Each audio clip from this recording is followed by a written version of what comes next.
has elk, and they have a fence to keep the Oh, elk in Illinois. Uh, that makes sense. and then sometimes people walk up to the elk and they're like, "Wow, there's elk here." And it's like, "Wow, how majestic." But if you go too far, you hit the Japanese grocery store and and Guitar it's no Center. longer no longer majestic that there are elk. Correct. I have never seen the elk, but I am aware that they are there. But if you saw them, you'd say, "Wow, so Wow. majestic! Wow, majestic. Wow. Nature's Nature. returning." Nature's were healing. Wow. Yeah, It's hard because it's an interesting sort of, do we actually live in a dystopian yacht novel when you think about things like, is the forest that is enclosed in the city limits of Chicago big enough for the deer that live there?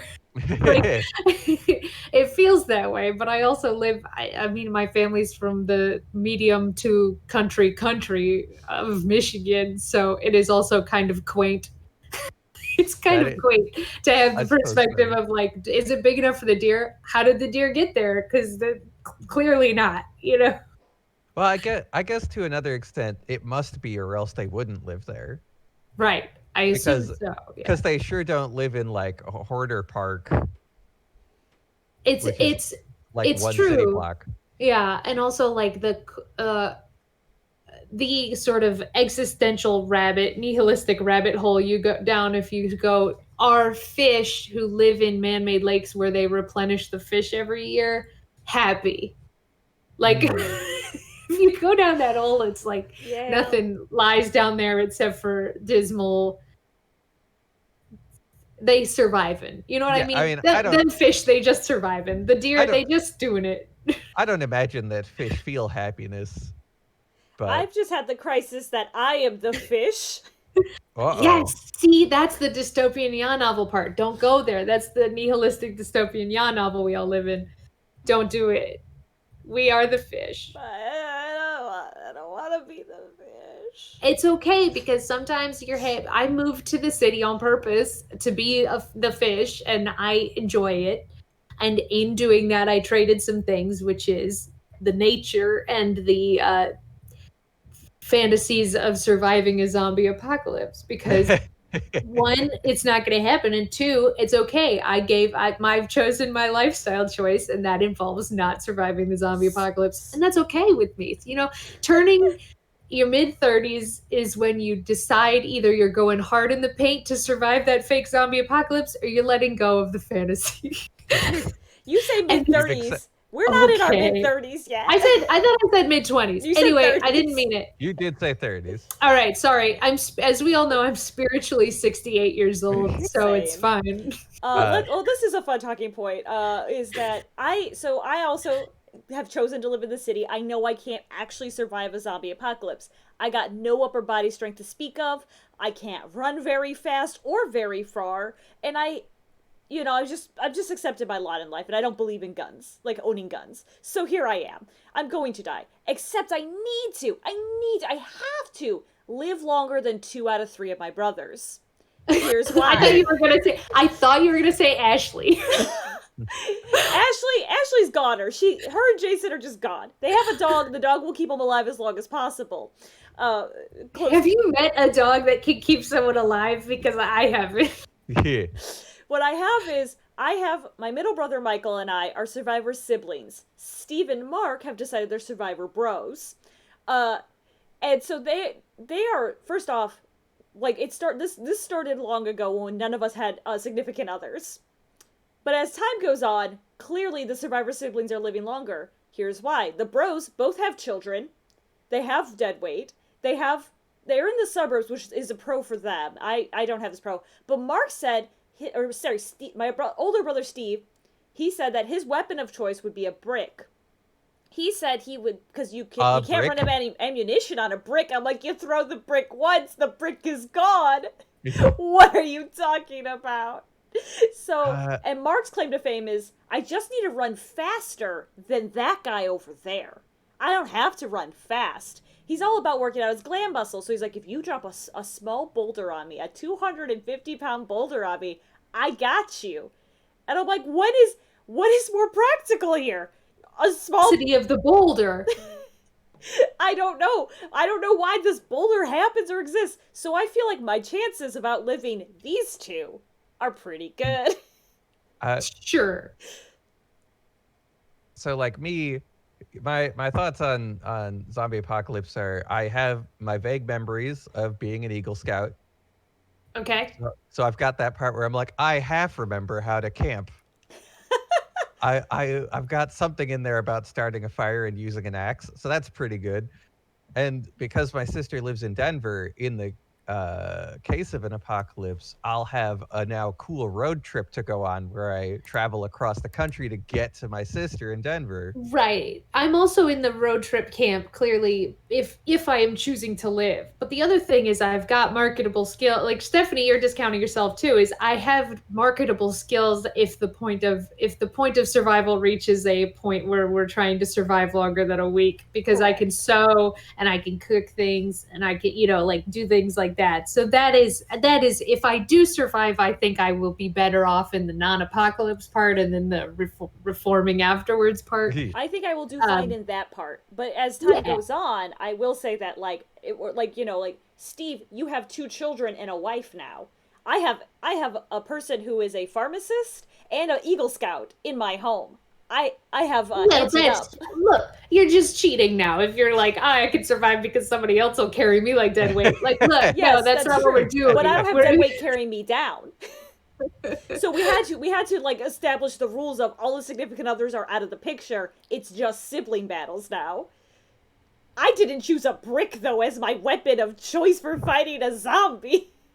No, a brick is also breakable. Has he ever met a brick? Yeah, like he's a laborer. He does like asbestos removal, and so you know that if you like Super Bowl football a brick to the ground, it becomes many small bricks. Yes. Like, what do you? It's not even as firm as a block of concrete. See, that's why you don't run out of ammo on a brick. It just becomes more bricks. But eventually the bricks, unless you have like JoJo's Bizarre Adventure, like Hamon, you can't projectile tiny little brick rocks. Infinite ammo, Stephanie. I'm thinking too small, you're right. Eventually it turns into dust. You throw the dust in her eyes. Pocket Sand. Do not think. So the argument is that Pocket Sand is going to win the zombie apocalypse. I haven't thought about the zombie apocalypse long term for like at least 6 years. So this is kind of like a whoosh moment. But that's just kind of how today's been. Yeah. I mean, I guess thinking about the zombie apocalypse fell out of favor for some reason. Zombies aren't cool anymore, and let's say that zombies have not been cool for a while. It's before 2020. Zombies have fallen out of favor in pop culture for a while, I'd say. Right. There were just the people who were still clinging to The Walking Dead. I don't even know what the fuck happened to that show. So it just went too long for its own good, which is true of all zombie media. It ended up having half seasons and then like delayed seasons, so I have no idea where they ended up. My sister-in-law is a fan of it. That's the only reason I've heard of any of it.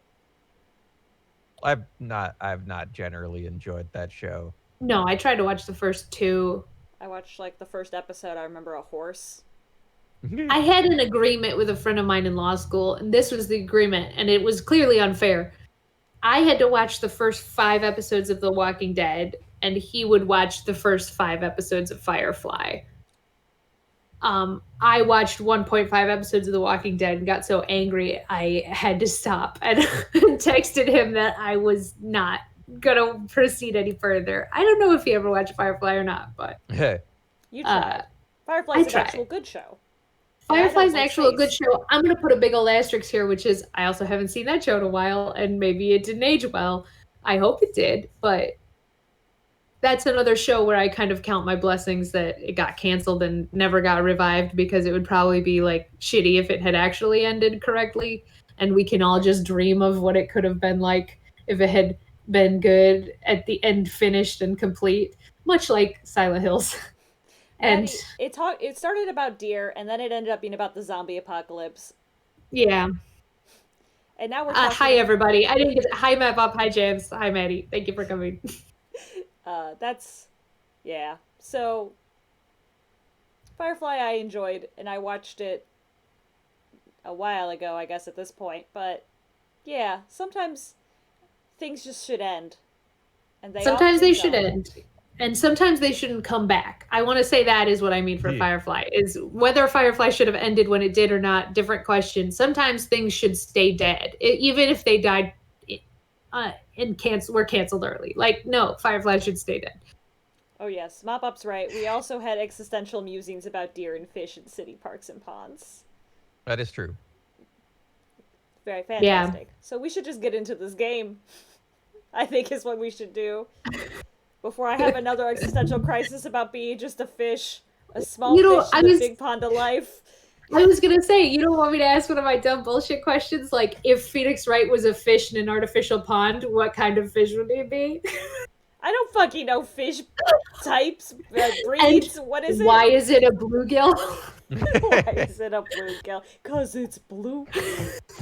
Is it because that's the first fish I could think of that is in an artificial pond. Anyway, the stream in the Discord is gone. You have to do it back for us before I think of more fish from artificial ponds. You're right. I do have to do that. Jam says Phoenix would be a swordfish. I don't think you've ever been in an artificial pond. I hope you have fun at D&D though, James. Thanks for coming while you can, though, for sure. Swordfish is huge.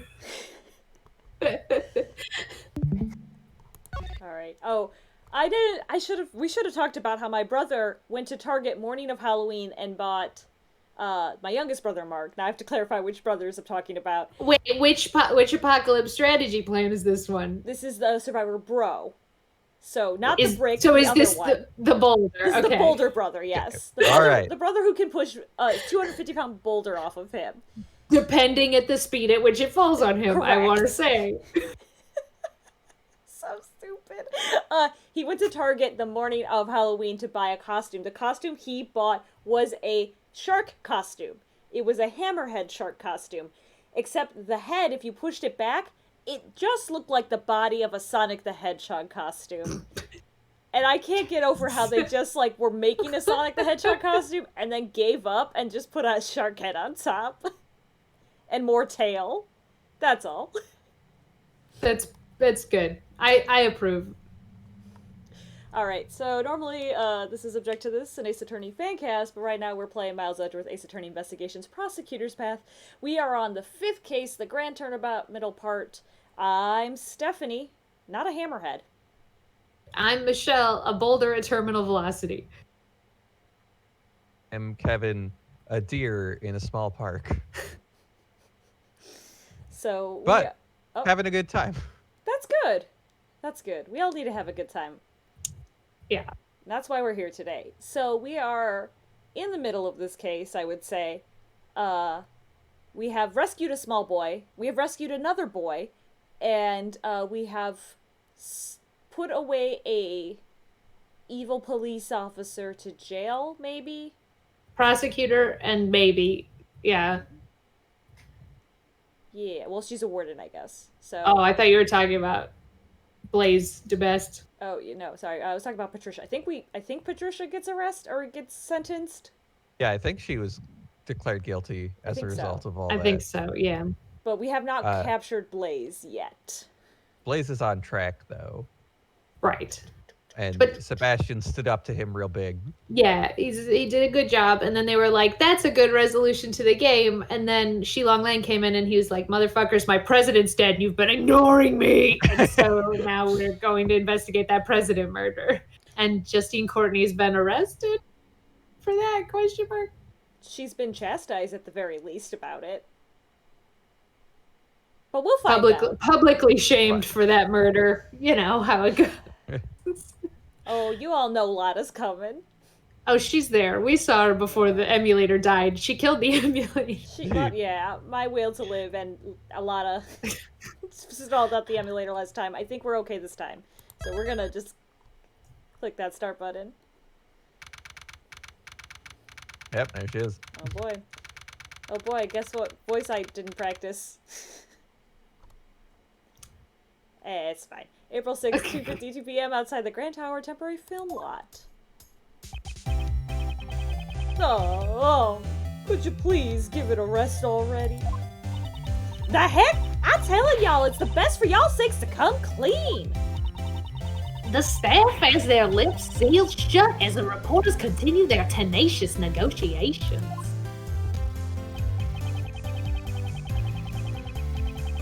If you're not here to cooperate with the investigation, I must ask you to vacate the premises. Put a sock in it, Kappa. Y'all even stop Mozilla's invasion. Why would we be able to stop that? Not only did they secretly raise a giant monster, but now the staff is trying to cover it up. Like I said, we haven't been raising any monsters here at the film lot. But ya ain't said you done so Gordy yourself. Sure, I saw it, but it's not like we were keeping it at the film lot. How does Lotta do that with her face? Mind if we butt in?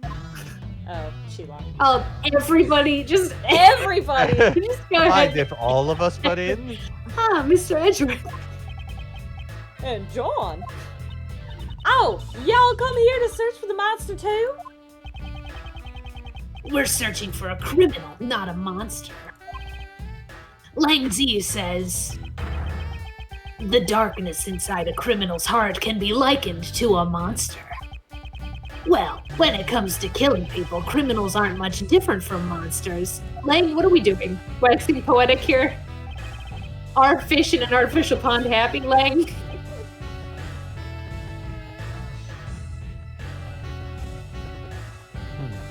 Agent Lang, this is a problem. I can't let outsiders enter the crime scene. These are all key figures in the case. I'd like them to be here when the investigation resumes. I actually just love how, like, Kay always has the worst posture in all of the sprites, which I love. But her and, like, Powers are, like, kind of, like, set back, so they're both kind of just like, we're here too. Hey, Yeah, hey, how's it going? Hey. Yeah, MapUp says no wonder the emulator died now that everyone's here. Yeah. Yeah. Lang, regarding what you said about resuming the investigation, where do you intend to start? We'll start by reviewing the case. Today, the body of President Huang was found here at the film lot. The president's whereabouts from 2 nights ago are still unknown. He snuck out from under the eyes of his bodyguards and ventured outside. And that night was the last time he was seen alive. It was when he met with you, Judge Courtney, on the roof of the Grand Tower.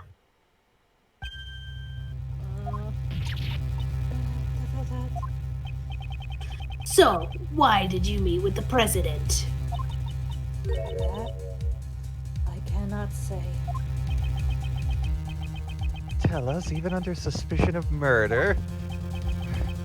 Oh boy, I haven't had to do John in a while. Can't say. Why not? You did great. Miss Courtney, even if you don't say anything, you'll only be more suspicious. Ha! She must have a reason to clam up. I think you're somehow involved in the president's assassination. Body was only discovered today. That still leaves a blank of 1 whole day after Judge Courtney met with him unaccounted for.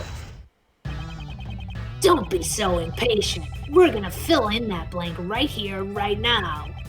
The evening on that blank day in question is what's so important. What happened here last night? So, why don't you tell us, John Marsh? Me?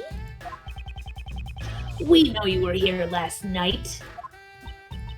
What? John was here? I thought we were done with those particular upsetting sprites, but I guess not. Between that little Missy's testimony and the footprints we found, we can easily prove it. John, you were rehearsing here last night, right? You were spying on me? Ah, sorry, I just came to check up on things. You really shouldn't be staying up so late, you know. Mind your own business. Kid, there's labor laws. John Marsh, that young lady was worried about you. You will not speak to her like that. Sorry. How many times have I told you to be more mindful of the way you speak? Is it just me, or does Miss Courtney's personality seem kind of different? To be as strict with her own son as she is with those who violate the law. Are you listening to me? And earlier as well. Blah blah blah blah blah blah blah. Blah blah blah blah blah blah blah. You should always bear that in mind, no matter the occasion. Can we get on with the investigation already? Pardon me. Courtney to get carried away like that.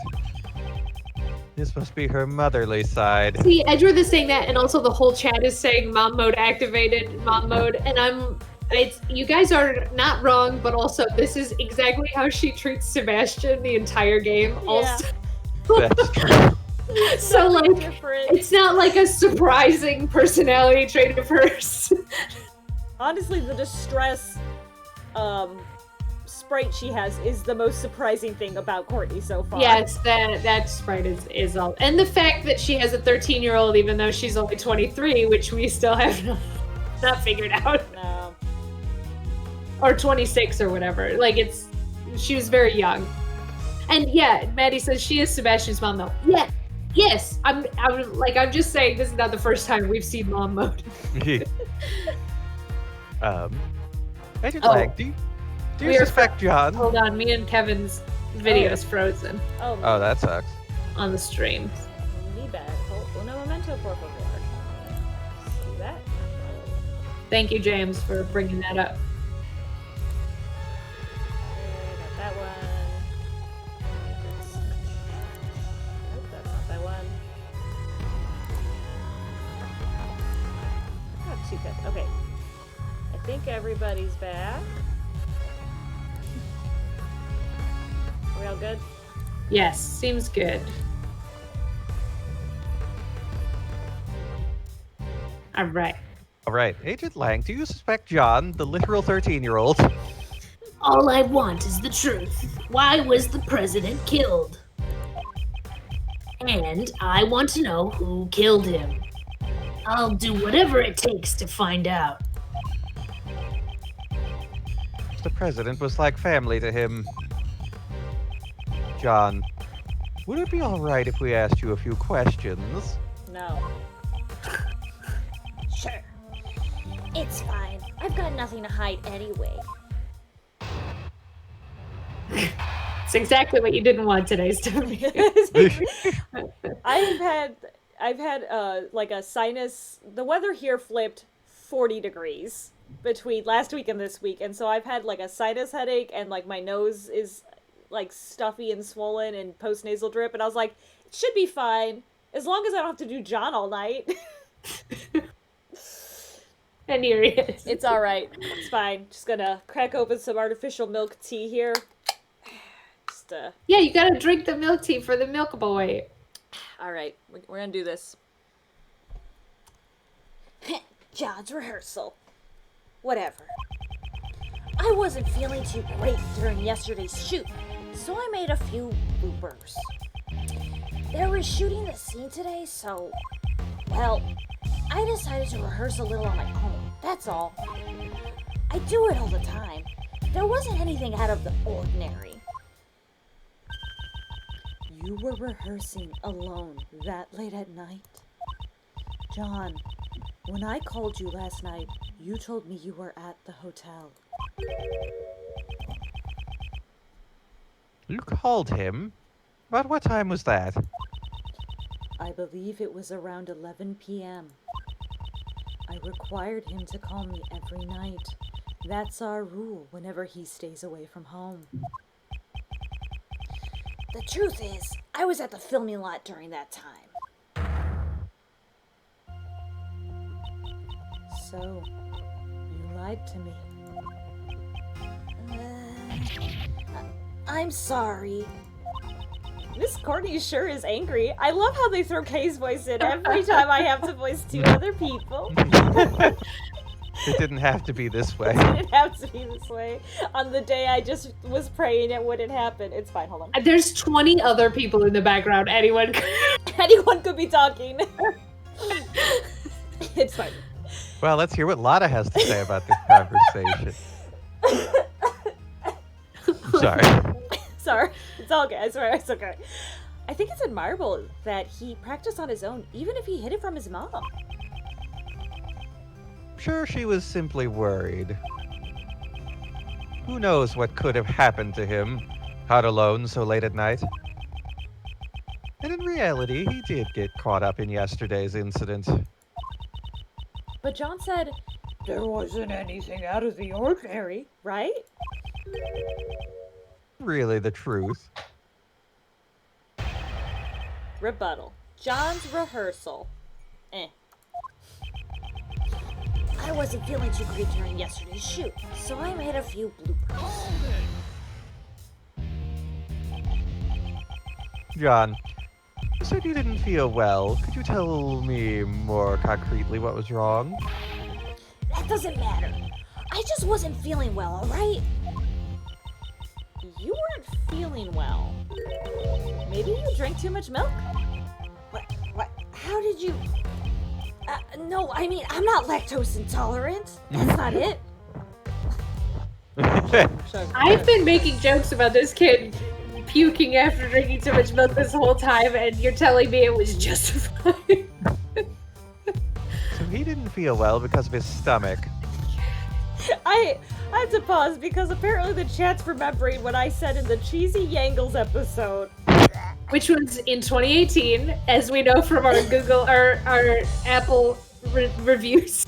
That I said, we've yet to murder a child, ... I think it's time.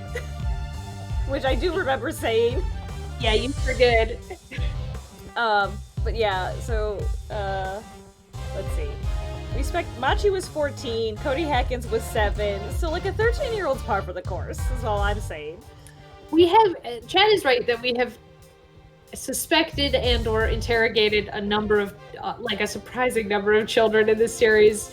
But it's interesting because there's so many children and so few old people. Like, I think there's like way fewer old people that we have interrogated. Some people look young but are actually secretly old in anime fashion, but like amazing. Like Delicia is old but she doesn't look old, you know? Yeah, but Kudo's old and anime, right?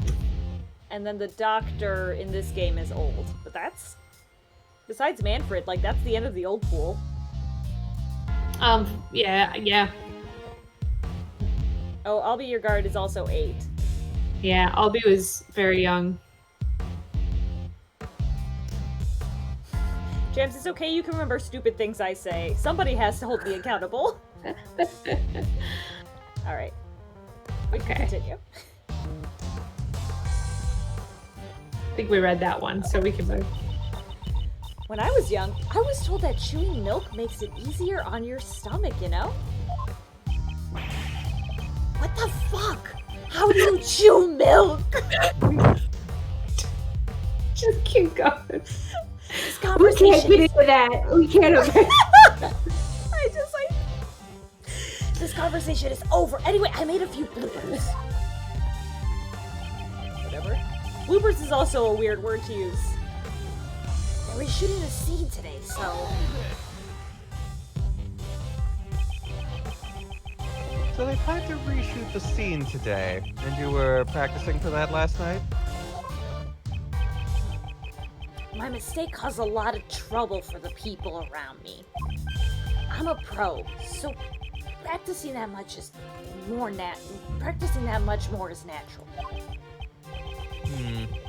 He certainly does have an admirable sense of responsibility. John is incredibly dedicated to his craft. He didn't even make any major mistakes in those bloopers. But he said if it would make the movie just a tiny bit better. Shut up! You don't need to go around blabbering stupid stuff like that.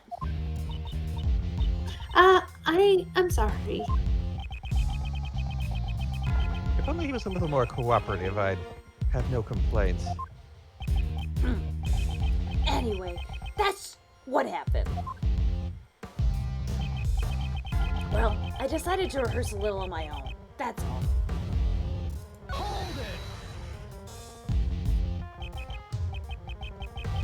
John, about your testimony just now. John Marsh, don't I always tell you? If you're going to practice by yourself, you have to let me know beforehand. I know! My time to speak was completely stolen away from me. I shall ask you once more, John, about your testimony just now. But you know, John, I think that's really great. Again? I bet putting in an honest effort like that will make someone even more talented. You go from a little thief to a middle thief, and then someday you'll be a great thief. I'll be doing my best, so you do your best too, okay, John? Now then, if I may. John, do you often rehearse in that way? At last, at long last, I finally got to ask my question. Oh. I do all the time. There just wasn't anything out of the ordinary.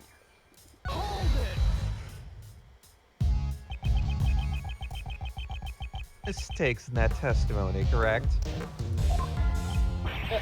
Of course there are no mistakes. It was just a normal, peaceful night. Nothing out of the ordinary happened at all. A peaceful night? How can you say that when an incident like this had occurred? Okay, he's still a child. Please don't get seriously angry. So there was nothing out of the ordinary. He doesn't know anything at all about the incident. That's the impression I'm getting. But isn't there evidence that shows something did happen last night? Yes. I don't have time to waste dealing with a child's lies. Let's present the contradiction, and we're gonna see where I stand in a minute on going easy on children. Yeah, I was about to say, don't be mean to him, Kay. That's my job. So clearly it's the last statement about nothing weird happened, and Yeah. I imagine it's the photo because I think the photo has the Mozilla footprint in it. Also, I think incidentally, November 3rd was also Godzilla's birthday. What a auspicious Fun day. facts for everyone. Like the movie came out in 1960, whatever, on November 3rd. I still have these gloves, which makes me worried. Because they're cool and Kay's gonna steal them. Let's see. I think it's the VHS tape because it's the footage of. Is that it? Maybe. Do we have a VHS tape? We have a tape recorder, which is from the bug that was playing on K. That's the actual bug. This chessboard. Connection. I'm gonna get in real trouble when we have a flashback about Knightley because Knightley's voice is just exactly Shilong Lang's voice. Just a fun fact. It's fine. It's fine. Eh, whatever.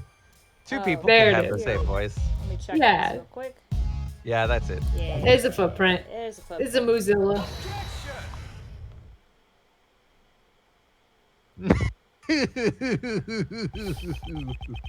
There wasn't anything out of the ordinary. That's a lie, isn't it? We have evidence right here. Could that be? That's right. It's the video you recorded of your performance. What? You're telling me you have video from last night? The fuck have you been doing, Lang? This And in this video, there is clearly something that is out of the ordinary. What could it be? This is a monster's footprint. That was nice. They didn't make us do it. That's nice. Say that monster's footprints are commonplace on a film set. Yes, when you're making a monster movie. John, why did you conceal this video from us? No reason, really. Hey, Pup, this is no joking matter. You had a reason to hide it, right? John Marsh, answer him clearly. But, Mom, Well, I didn't want anyone to see me rehearsing. Da da da da da da. ...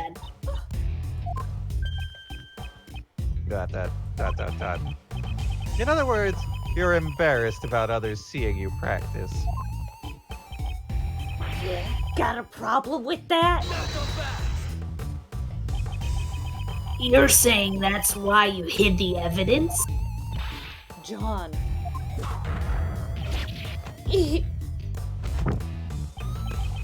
I love that sprite. It's so cute. Quit nagging me. You've already busted me. What more do you want? Yeah, the footprints were there, but I just practiced and headed home. How come you're so calm after finding those footprints? It's a monster, you know? A real life monster. I thought it was just a part of the set. Besides, there's lots of other weird stuff around here too. Hey, suspicious, Chief. This kid's really suspicious. You're right. This smell of a scoop sinks to high heaven. Shut up. We're done talking.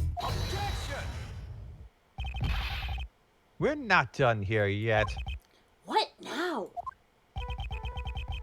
Monster's footprints weren't the only unusual things that happened last night.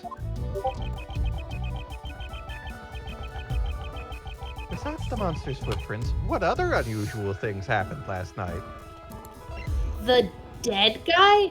I don't think that's it for some reason. I think it's the Mozilla head fell down and cracked or whatever, right? It's, yeah, what Right, happened wasn't it? last night? 2 nights ago was when the president disappeared. But yeah, didn't the Mozilla's head fall? And there was a fire? Yeah, Last night it fell. Okay, that one. there was a lot of things, so it's just, what do we have Yeah. evidence for? A monster's head fell from the roof of that building. Surely you must have known about that.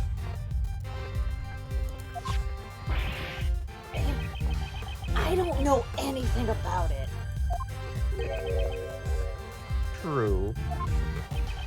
I told you, I just practiced a bit and then I went back. I don't know anything about Mozilla's head falling or anything like that. Or do you have evidence to show that I know something? Yeah, certainly isn't any evidence of that. It's also possible that it fell after John had already gone back. If there's no evidence, then like I said, we're done talking. But John doesn't really want to talk about last night. Could he be hiding something after all? Wait up. Agent Lang? It's as I thought. Thank you, Mr. Prosecutor. This video backs up my logic. Huh? Is there something about in the video that's related to the case? Yeah, take a good hard look at the monster costume in the top left.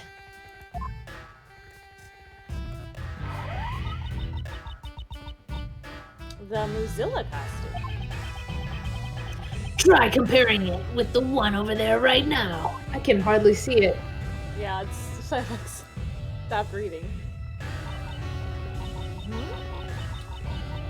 It looks like it's just hanging there limp though.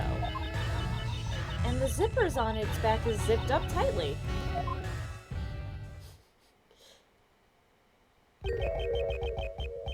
zipper on its back. What? This discrepancy is really hard to see. Yeah, the difference is plain to see. Not hard at all. I mean, In the video, the zipper is clearly open. It's also been a full day since we found a body. Indisputable! That's right, someone was inside. What? Mr. Powers, is the costume zipper usually... It's always zipped up tightly when it's not in use. Sorry, wait a second. Let's roll the tape back. The costume zipper is zipped up when it is empty, but unzipped when it is full. The costume is unzipped when a human is inside the costume. I think they're making the case that it's usually just zipped all the time, whether someone's in it or not in it. I just can't. Okay. I can't be like, a zipper is unzipped, therefore we have Therefore, indisputable evidence. child murderer. What? Yeah, no, it. Mr. Prosecutor, do you remember? I would like to say John really said evidence is everything in court. He learned from the worst. Yeah. I was thinking about that too, because any kid would be like, prove it, instead of show me the evidence. Like, We know who his mom is. yeah, I suppose so. I'm really afraid they're not going to clear up that Courtney is not his pseudo mom and is his real mom, because that just has to make me have bad feelings about what happened to Courtney at 13. But we'll move on. I always default to our theory about Max Galactica, which is that he lies about his age. I'm just gonna default to Courtney lies about her age, right? Yeah, that's fine. Max That's fair. Galactica is Apollo's real dad because he lies about Prove me wrong. You can't. Yeah, show me the evidence that he's not. Honestly, who'd you rather be your dad? Max Galactica or Jove Justice, the wandering minstrel? Yeah. Or Dirk Sudmoney. Listen, he can have as many dads as he wants. That's true. It's true, we gave him 2 moms on top of it, so it balances out. Yeah. Mop-Up Do you says remember? Lane cares about the open zipper because he wants to unzip his shirt. I don't think Lane's shirt is not a zip situation. It just is like that. Well, it's also covering up, the bow is covering up the nipples. He doesn't want to have a shirt on. Anyway. It's true. My logic from before. 2 nights ago, Courtney pushed the president off the roof and killed him. Afterwards, she snuck into the film lot to hide the body. Here. Wouldn't it be easy to hide a body in a costume or behind all this equipment? Then, all she had to do last night was retrieve the body. It's such a bad theory. You're saying the body was hidden inside the costume. Yeah, that's right. But we did disprove all the other shit. That you can't just go back to that theory because of the costume. We did Right. disprove that anyone had access to the film lot at that time. Also, But, the costume that's in active use in this film. yeah, that and was they used would open? yesterday during the day. Yeah. Yeah. Judge Lang. Courtney. 2 nights ago, you pushed the president off the roof of the tower. You then hid the body inside the monster costume. I did no such thing.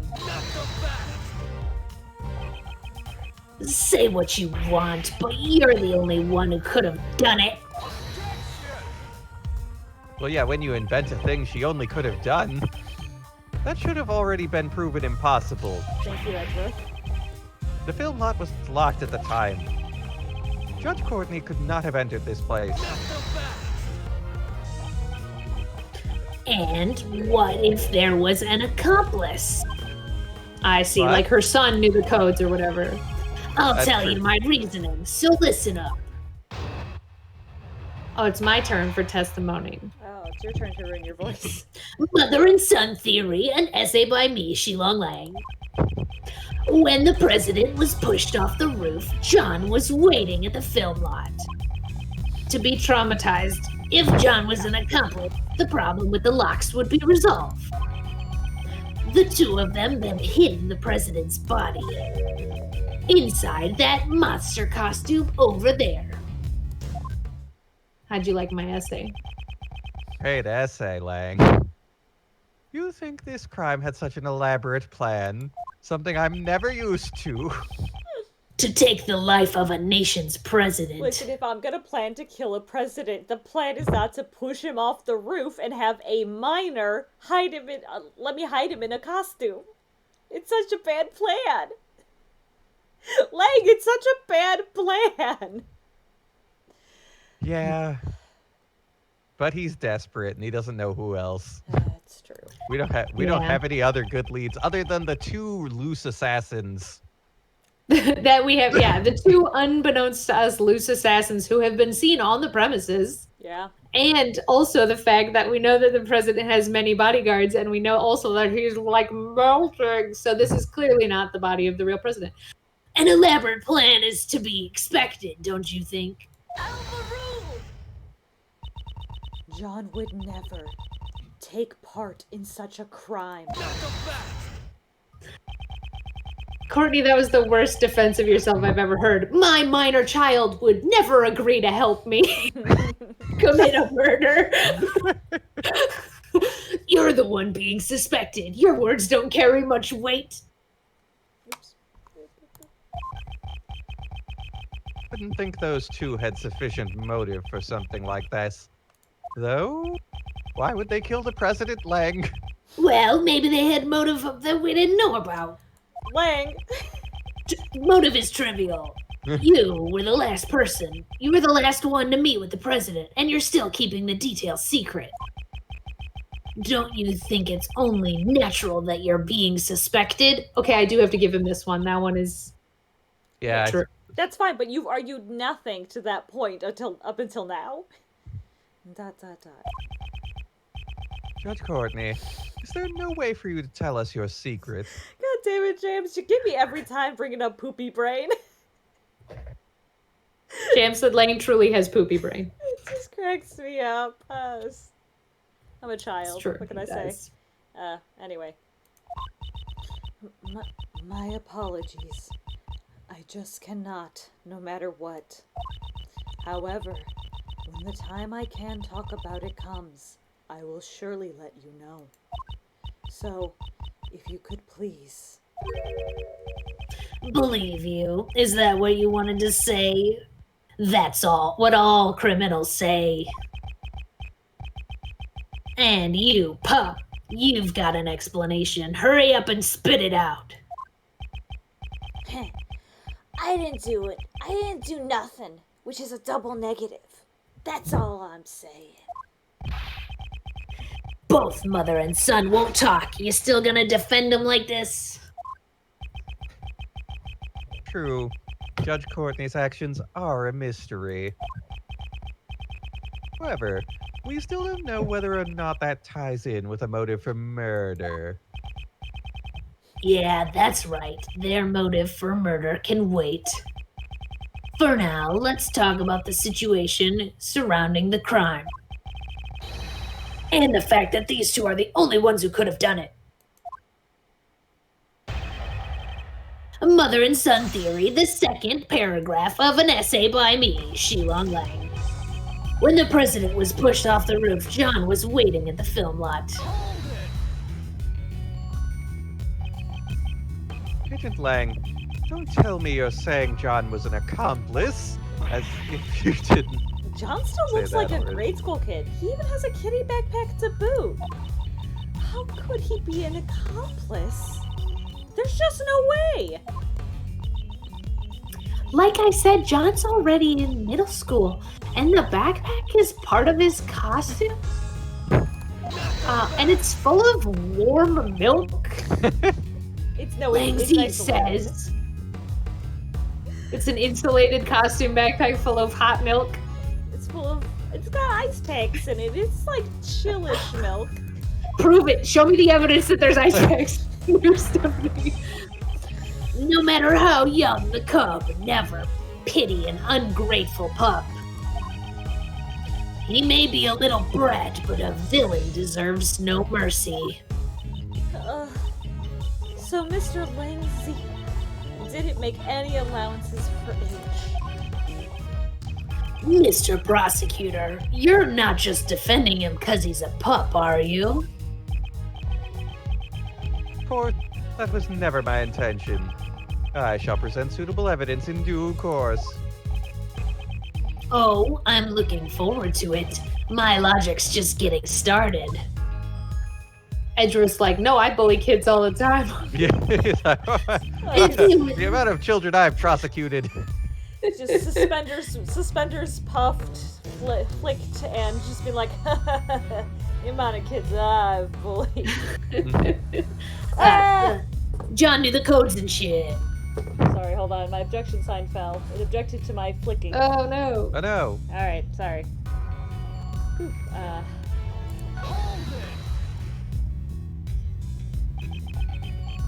How would that resolve the problem?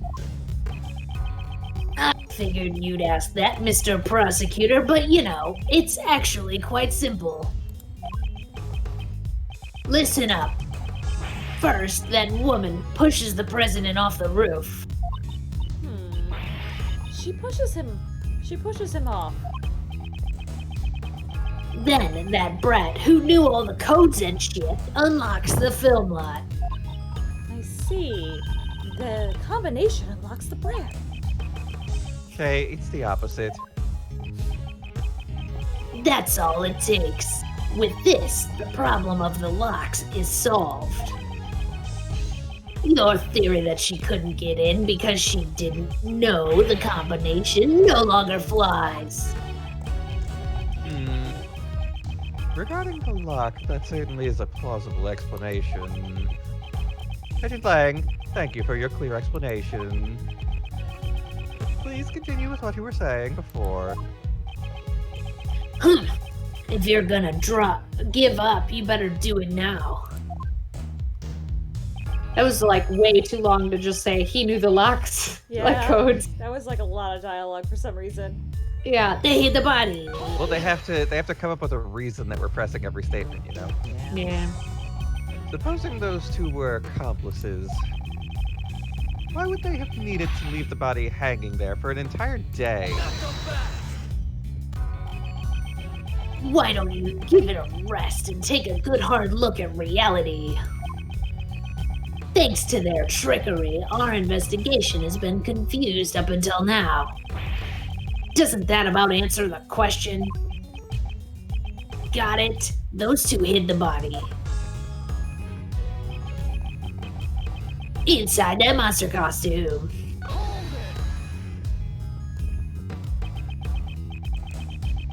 Theo, we cannot see the inside of the costume.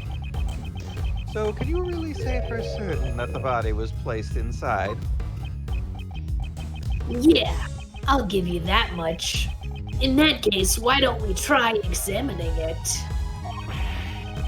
The inside of that costume. There might be some traces left inside. Powers, may we examine the inside of the costume? Sure, go ahead. But it might be kind of stinky since I sweat a lot in there. This is incredibly dirty. That's strange. We always make sure to clean the inside out after using it so the sweat doesn't damage the costume. Isn't this just proof that someone besides you used the costume? I'd say that dirt from the body probably got in the costume. The president's body did fall on top of the monster's footprint. That must be where the dirt came from. Are you satisfied now? There's dirt inside the costume. It must have gotten there when the body was hidden inside. I don't have proof otherwise, but... So, dirt got into the costume when the body was hidden inside. Wouldn't that mean that the dirt was transferred from the body? Ha! Isn't that obvious? How else would you say it got there? Oh, good lord, I know why we still have the gloves. There's dirt stuck everywhere inside this costume. It looks particularly bad around the chest area. Dirt around the chest? We cannot overlook this fact. Mr. Lang's logic does seem to make sense. Indeed.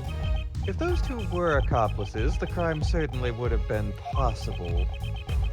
So it would be useless to argue that point. In that case, what should we do? Firstly, we should have Agent Lang explain his reasoning in more detail. Let's draw out more information. I think it's the dirt statement, right? Since that was added. Yeah, that seems important. Dirt inside the costume. Was it? But yeah. Or is it the next? No, sentence? that's Is it no, the- that's the right one. There's Okay. dirt inside the costume. Yeah. Yeah, And then what else is dirty except the gloves that also have weird white flecks all over them? That's true. But don't present that. We have to do something else. We gotta do a safety save. Oh, good idea. Mop up, you're right. Lang will never be satisfied.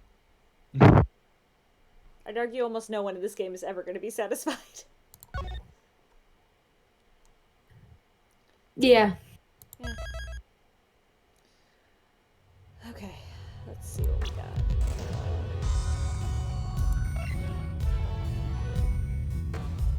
We got a quarter bug test. Which is this again? This is pour on nightly. Case. Dirty gloves.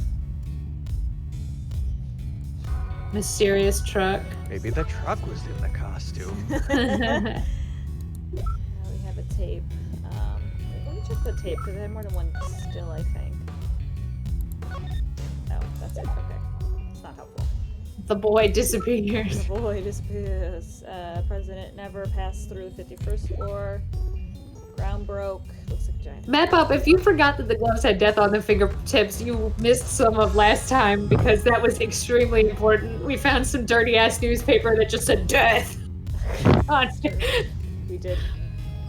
Yeah, I think the truck is the real assassin behind all of this. That's my working theory right now. It's not Lana, it's not Nicole, it's the truck. Alright, Zilladol. Is the truck sentient? Is that what happened? I think It the wouldn't truck be is the a weirdest boy. thing that happened in this game. The truck is a boy. It's a were car. Were truck. Were- Oh, car? I get it. Okay. One of those vampires I've heard of. Yeah. Vampire. I remember that show. Ugh. Oh, I took psychic damage. I've become Edgeworth. Oh, my O-ship bar. I thought too hard and it hurt. First about the fish in the ponds. Vampires. Sorry. Judge oh, bodies. Oh, it's this.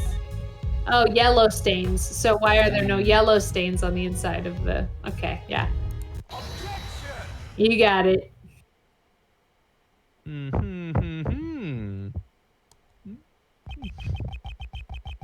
Dirt got onto the costume when the body was hidden inside it. Is that really the case? You have a problem with that? Amount of dirt inside the front of the costume. Yeah, that is a lot of dirt. However, I would like you to focus on the state of the that the body is in. It's lying on top of the dirt, and yet there's no dirt on the front of the body. If the body really was inside the costume, then it's strange that the front of the body isn't stained with more dirt. Well then, how would you explain it? How did the dirt get inside the costume? From the video footage, it's very likely that someone was inside the costume. But just who could it have been? Where have I seen this? What's the matter, Kay? I just feel like I remember seeing something that looked like this dirt somewhere before. Wasn't it also dirt? But where was it? We keep doing this where we vamp about some dumb shit and then it becomes weirdly topical to the game. We're in the middle of Tokyo, or San Francisco, right? So, like, where's the dirt? Oh, from the forest where the deer...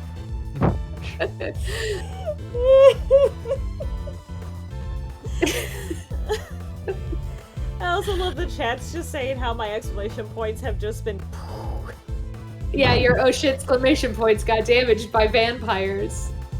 The music didn't stop for it. Because it was incorrect. It was incorrect! Ugh. This murder was not done by vampires. It was done by Blaze the Best and his fucking gloves. Ugh.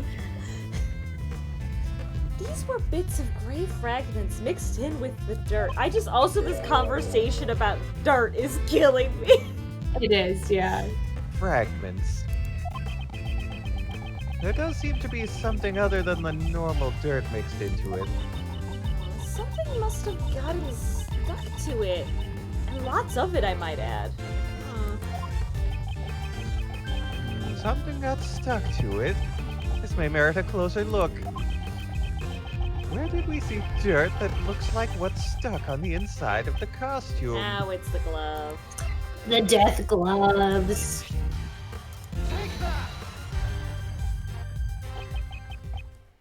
This dirt has some gray bits mixed into it. Huh? And what of it? Why you keep talking about dirt with gray bits in it? Found an item belonging to a certain man that was covered in the same type of dirt. I agree with Mop Up. The word dirt is starting to lose all meaning. Yeah, it sure is. That is to say, these gloves, these dirty dirt gloves.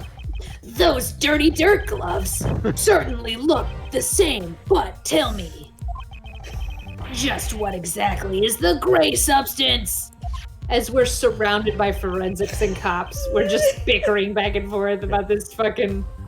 This gray substance is... Is it concrete? What is it? This gray substance must be fragments of concrete. There were bags From the footprints. Well, there were and bags the, of oh concrete yeah, in the garage. in his house and Yeah. right. Okay, yeah. All right. You mean the stuff that was scattered around the monster's footprint? Exactly. Are we explaining what concrete is? Yeah, I think we are. Meanwhile, who do these gloves, which are dirty, dirty gloves, belong to? The dirty, dirty murder gloves, whose are they? Oh, I remember. We found it at Blaze's place. Today, we went to Blaze's garage. Dear There, diary. We discovered these dirty dirt gloves. Come to think of it, there were also hammers, shovels, and other tools placed inside as well. All dirt tools. Look, I can't fucking believe we're suspecting the man for having a garage with garage items in it, but that's fine. Like, Jams is exactly right, which is that this case would be unsolved forever if Blaze had used less tacky gloves, right? Like, we're like, He clearly had shitty, tacky dirt gloves covered in concrete, but also he owned a shovel in his house. not even the bags of concrete that Stephanie remembered. No. A shovel. Very suspicious. Why would mechanics' gloves intended to be used on machines be covered in dirt? My God! Because the man lacks all subtlety. That's why. Like, yeah, he's just using the wrong tool for the job. And we're like, what? What? And Mop-Up's like, Clearly, a rational person would only use gardening gloves for dirt-related activities. I was like, thank Right. goodness he specifically ordered those gloves. In the case, he was just like, anyone could buy those gloves at any hardware store. Anybody uses their novelty murder gloves. My face hurts. Oh my God. Go, Blaze. Alright. If he broke the concrete with the hammer and then dug into the soil with the shovel, it's only natural for dirt like that to get on the gloves. Edgeworth has never done manual labor once in his entire... No. then maybe. Yes, the true nature of the monster's footprints has been made clear. Possible that these footprints were dug up by Blaze the Best himself. Sure. It's possible? Huh. It's possible, you say? Please do enlighten me. He owns a shovel. Because I honestly have no clue why on earth he would do something like that. Why did he do that? Thinking about it, the answer must be... Fuck, I don't know. Probably Clearly, it's... I mean, that. knowing Blaze the Best, he buried some evidence, right? Like, it's He probably buried it, right? Because he was hiding the evidence that Sebastian gave him, right? But we know he threw that away in the dump. Well, he threw away the piece of paper that said death on it in the so dump. was he then digging up something? Why did he make the monster footprints? But what would he be digging up? I don't know. Just that Time was to baselessly underpayment. speculate. It's probably digging something up because he probably is responsible for that crime that happened 12 years ago involving Xu Wanglang's family being excommunicated from the secret police or whatever the fuck. So let's say that because he had to remove concrete, implying that there was something that was there before the concrete. All right. Well, it seemed to be correct. So Possible he was digging something up. Probably went with something like this. oh, I'm Blaze the Best. I got to dig something up. Like that. Last night at this spot, there was something that Blaze needed to dig up. For that reason, he broke the lock on the back door and sneaked into the film lot. You know, that thing I said that... That nobody did. Yeah. Yeah. Yeah. And the hammer and shovel that he owns, he set to work.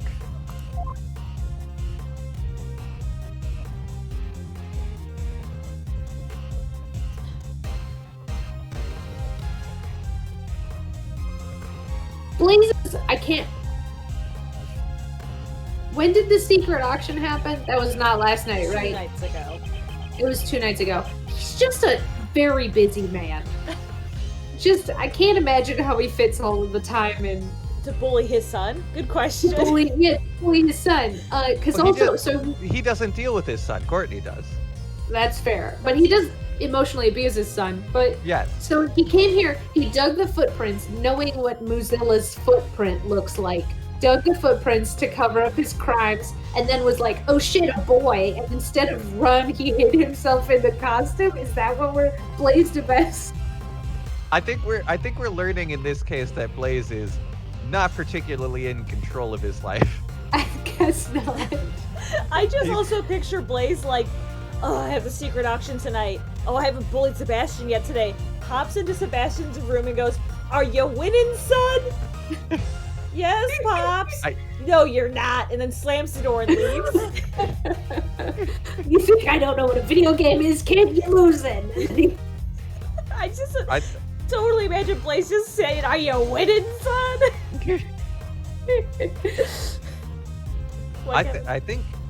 I think Blaze has gotten really reliant on the fact that he's just in charge of the legal process and can like mess stuff up that way. I don't think he's actually that effective at doing a crime himself.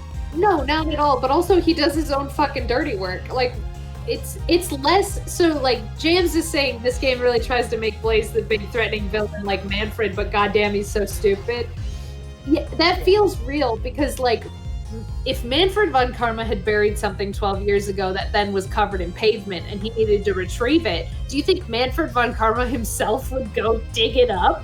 Or would he get someone to dig it up for him? But I remember some time ago I made the argument that Blaze is not meant to be that guy. I think that's correct, but I just can't. If Blaze has infinite power over the legal system, why is he doing his own dirty work still? Well, probably. I mean, to be fair, if he did this yesterday, that was after all the other bad stuff that just happened, right? As a person who has just recently committed and tried to cover up a murder. That's true. You think he was desperate? Yeah, I think he's been on his back foot this whole time because as is being made clear by whoever's on the telephone, Blaze is not the mastermind, someone else is. That's true. There's some. And- So Blaze is somebody else's lackey. Right, he's getting jerked around in this. And I think that's why he's making so many dumb mistakes. But it is impressive. I'll give him credit. He goes to the Mozilla film set and is like, I'm gonna make not one, not two, but 3 Mozilla footprints. Well, that might be because there's 3 objects. But I do remember last case that he blackmailed a nurse in order to do crimes for him, which is exactly how Manfred did it. Because Manfred, I don't want to say blackmailed, but basically manipulated Yanni Yogi such that Yanni Yogi thought it was a good idea to do a crime, right? True. So Blaze just ran out of people he could manipulate, I guess. Yeah, that's true. I mean, he was also very busy, trying to figure... he tried to kidnap the wrong boy. Yeah. He was... He's been doing a shotgun of crimes in the last 48 hours. He's just had his Bluetooth in while he was doing this. with people being like, yeah, I need you to kidnap a boy. He's over there. He's really bothering me right now. And that's what I'm saying. His minions are busy doing all the other crimes that he's trying to do. And this is it. He's like, shit, I ran out of guys. But I also think he could have gone to his idiot son and been like, Sebastian, wake up. We're going to go have a father-son bonding exercise. We're going to a film set. We're going to help them with their manual labor. And then sat in an armchair drinking lemonade while he was like, Sebastian, make a footprint over there. Yeah, there are definitely different ways this could have gone, but here we are. Stupid I guess he'd never think to do some father-son bonding with his son, even as a pretense for crime. Now, I would play the Blaze crime speedrun game, though. That would be fun. I would too, yeah. Thank you for Okay, James. you can keep going. Kevin, Sorry read to this line again, and then we'll go. Yes. He placed the items he dug up into his bag, but before he could fill the holes... Ah, that's when John came to practice. Exactly. Blaze panicked and had no choice but to hide himself in the Mozilla costume nearby. Grr.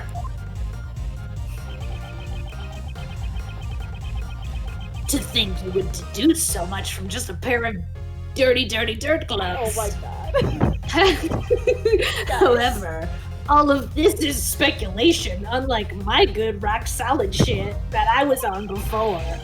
There's still no proof that the one who was hiding inside the costume, that Blaze was the one who was hiding inside the costume. For all we know, he might have left the scene once he finished digging. Contrary, such proof does exist and can be seen in the video. Here it is. When this video was recorded, Blaze was definitely inside the film lot. What? Though I can't blame Agent Blank for not noticing.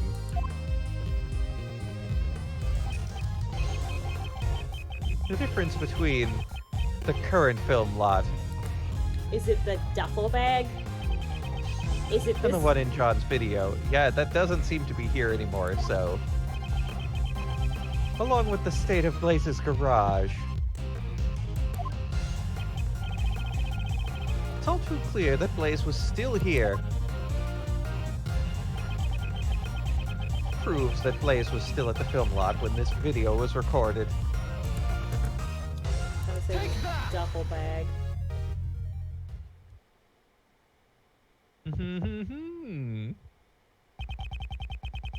This bag placed near the costume. There was an identical one inside Blaze's garage. First, the dirt on the gloves and now the bag.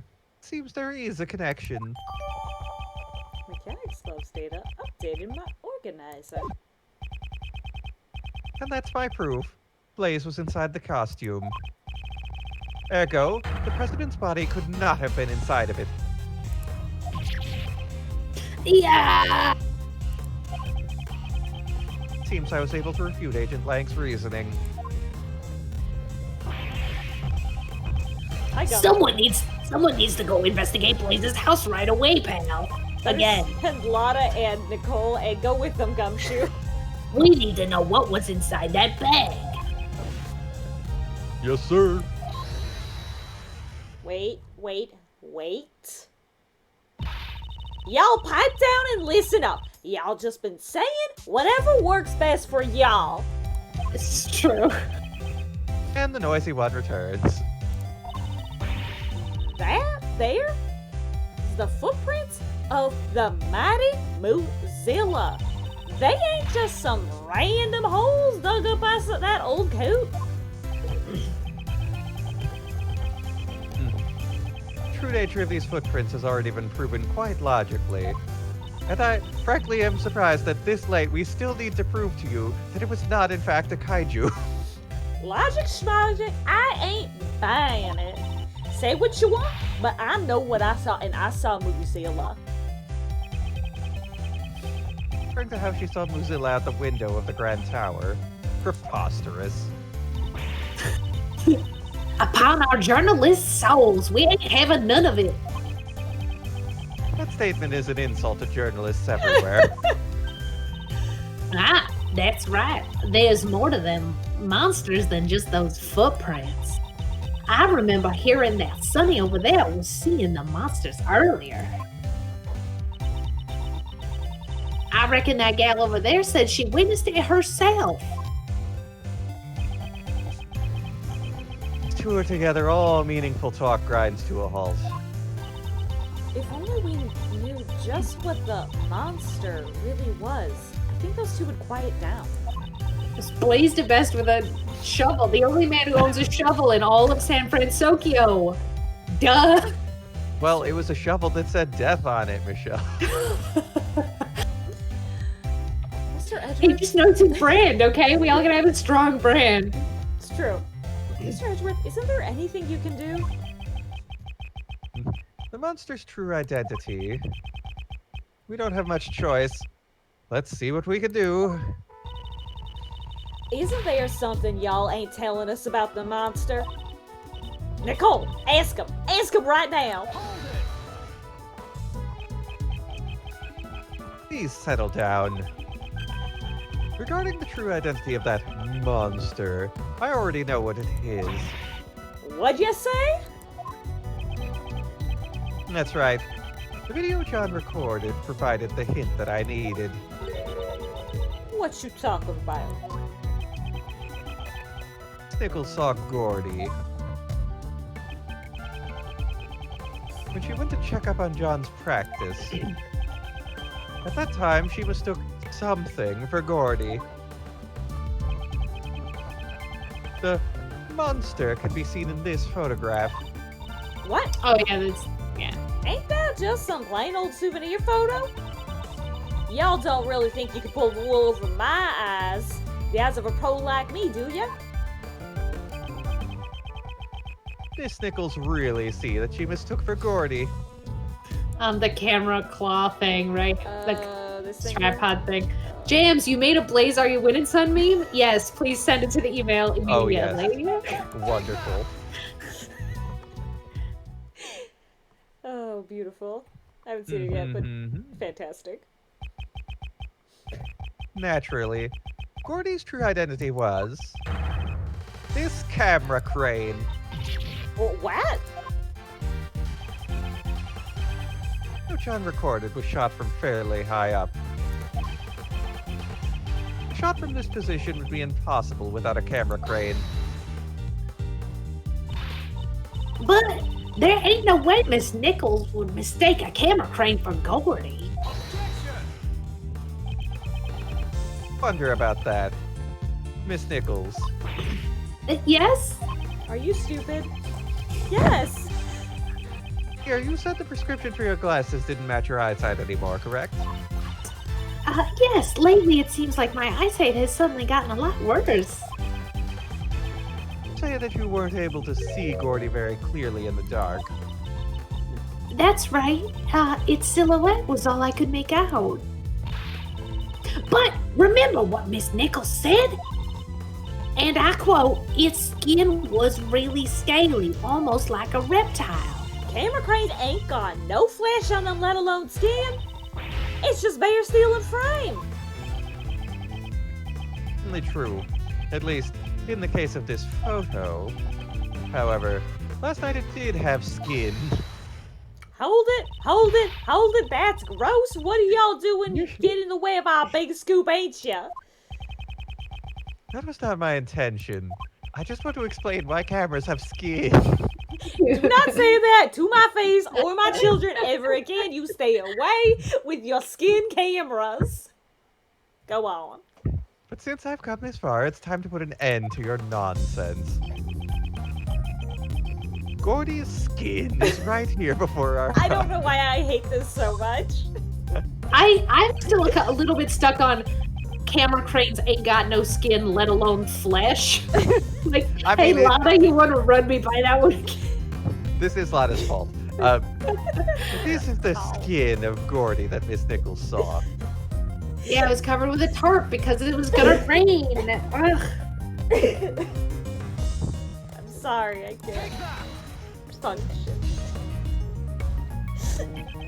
I'm so sorry. Halio Justice is like, it's the weight. Kevin says skin. As Miss Nichols stated in her testimony earlier, it looked like it was going to rain last night. Well, it never actually rained. John still covered the camera crane with a rainproof sheet, which to Miss Nichols looked like a monster's skin. What? You gotta be kidding me. That right, John? Man, you saw through it all. Not bad, old man. Unfortunately, the Gordy that Miss Nichols saw was nothing more than an illusion. Not again. Looks like my dreams have shriveled up and died once again. Mentor. Senpai. Senpai. Seems like things have finally settled down. We've broken and crushed everyone's dreams, Mr. Edgeworth. I really thought that boy was hiding something from me. Guess I had it all wrong. I really thought I'd solve a murder. Guess I had it all wrong. I mean, now that we've figured out the true form of the monster, everyone seems refreshed. Actually, there's two people here who are totally bummed out. Agent Lang. Jams, thank you if you're gonna post it to Twitter. That's fantastic. Yes, please do. The report is in, sir. We've got the results of the President Huang's autopsy. Good, show it to me. Here it is. Contusions and bone fractures found across the body, resulting from tremendous pressure. So, this was the cause of death. In other words, he was crushed to death. I thought as much. Crime scene notes updated in my organizer. The yellow stain on his chest is currently under investigation. But it seems that gunpowder residue was found on his right hand. Sunflower residue? I didn't know the president was into gardening. No, gunpowder residue. Traces of it are left behind when a gun is fired. Since it has been found on his right hand, it's possible that the president fired a gun. A gun, huh? That's less cool. But we didn't find any guns when we investigated this area. Plain gunpowder residue. I'll have to look over the autopsy report later. You see, Mop, if he was crushed by a 260-pound boulder, and it wasn't going very fast, he could have used his superior upper body strength to push it off like my brother would do. But this guy probably isn't my brother. Thank you, Jams. These are beautiful. I do need to pause. Everyone pause and take a look at the Twitter link. Are you winning, son? Yes? No, you're not. This is very good stick figures. Very good. Very good. I've posted the Twitter so Kevin can see it on Twitter also. So Thank you very much. Excuse me. excellent, very good. I gotta go back to this stream. Oh, good. Okay.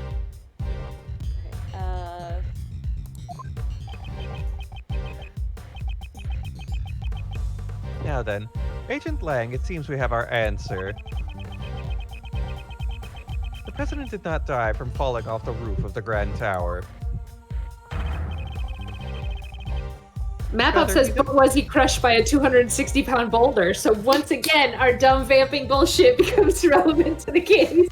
No, I brought that up because I saw Mop Up's post. That's good. Okay, sorry I missed it with the Twitter. It's okay. So, Rather, he died from being crushed under Muzilla's head. what a way to go. I can't deny it. Looks like your logic was right after all. This means the suspicious surroundings. This means the suspicion surrounding Miss Courtney should be cleared up, right? Yes, not only the cause of death, but the time of death proves her innocence as well. Judge Courtney met with the president 2 nights ago.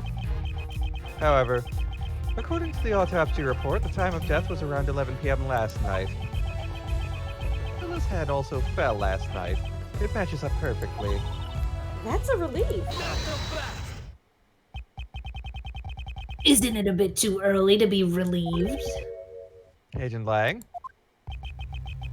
The president died after being crushed by the Muzilla's head. That I will admit. But the problem is who was responsible for the falling head. Head fell last night.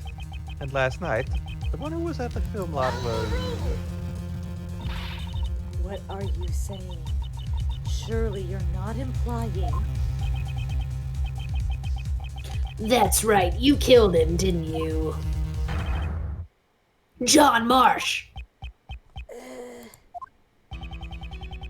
That pup is hiding something. He was at the scene where the body was discovered last night. He also saw the footprints. And despite that, he still claims to know absolutely nothing about the incident. Isn't that a bit too convenient? Objection, he's 13 years old and could not have murdered a foreign president. Anyway.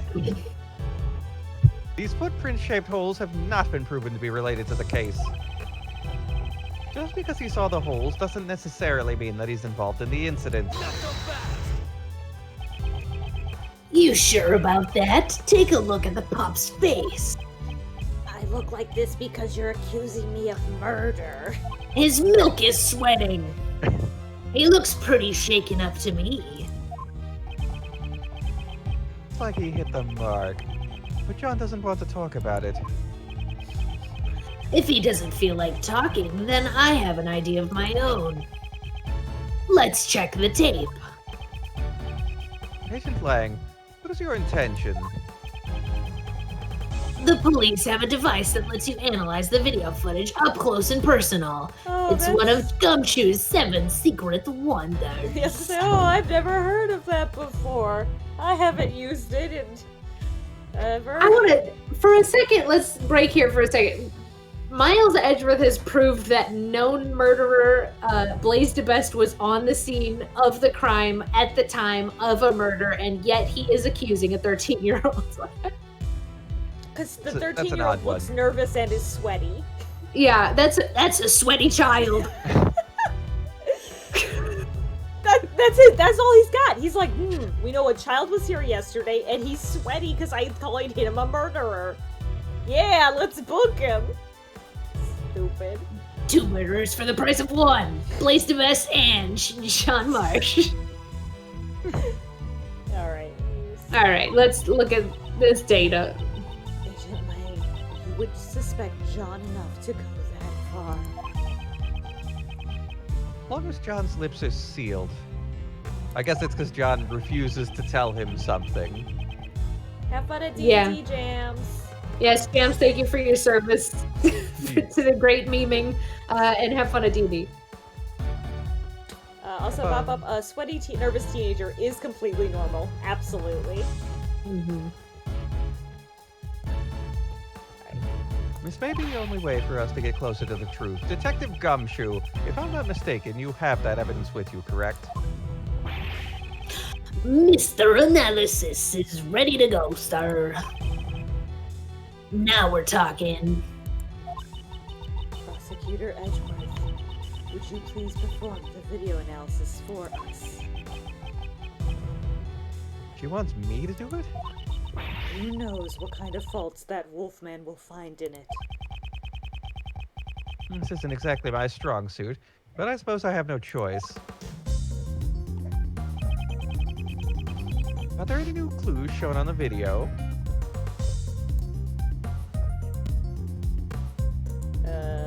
Oh, we can zoom. Yeah. Enhance. Zoom. Hands.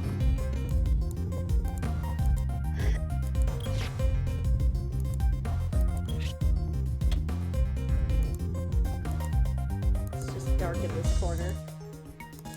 Yeah. Zippers open, a Canadian suitcase. And we've looked over here quite a bit. What about this? Yeah, let's look at that darkness. Ah! Ah! I Who was, the fuck? I was not expecting Oh, isn't that the president? Oh yeah, he's buff as hell, huh? Because he's, Go yeah, ahead, 'cause he's got present the that. ludicrously muscly back. It was just like a jump scare. Like, Hey, this is... You zoomed in and Muscle March was over there. yeah, apparently. What's the matter? I want to see too. Okay, shield your eyes. Ah! Hey, what's wrong? Show it to me. Prosecutor Edgeworth, I request you to submit the evidence to the court.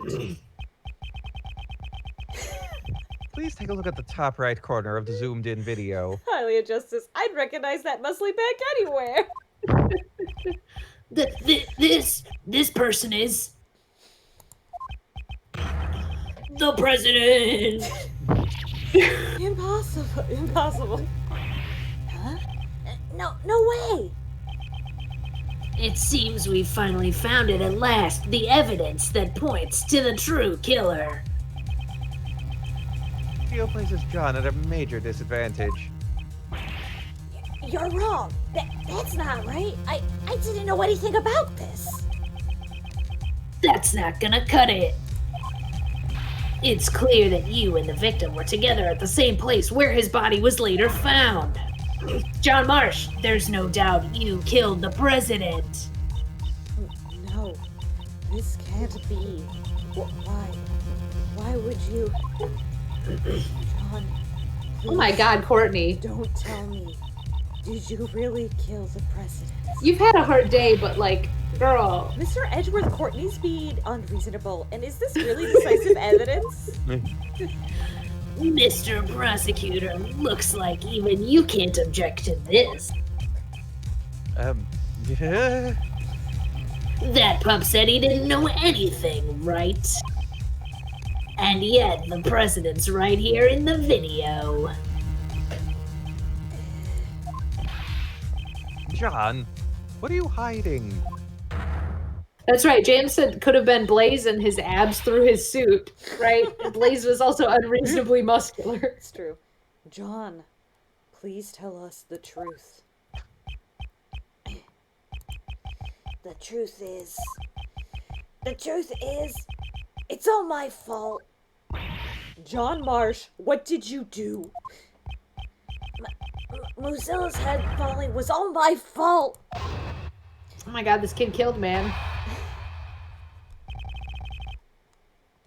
During the rehearsal, an unfortunate event by me.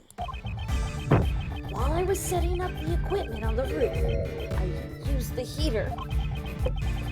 After that, I went to practice, but I forgot to turn it off.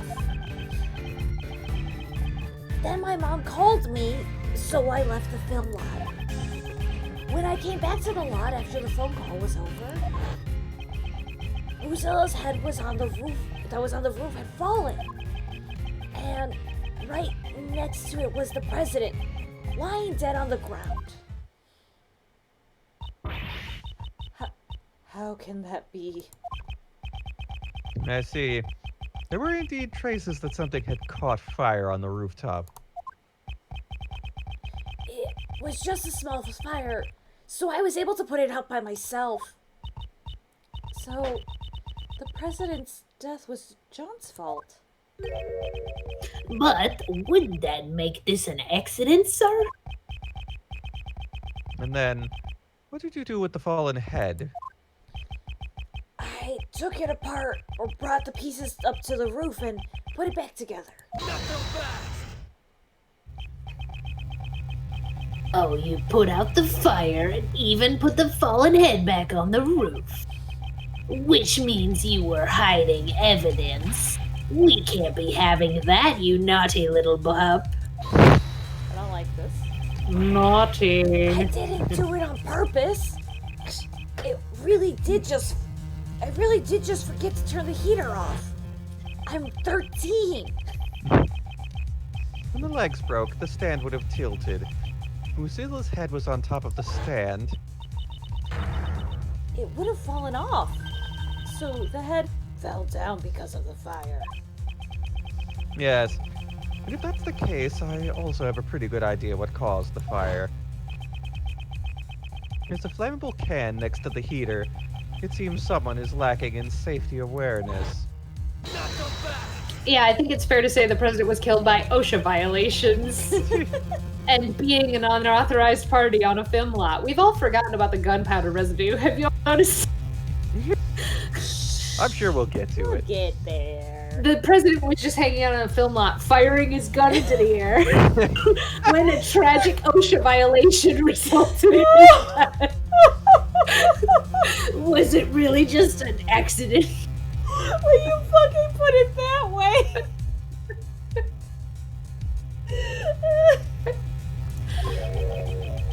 If that's the truth, then what was the president doing here? We covered that, like, fired his gun into the air. I don't know. He was just standing there firing his gun into the air.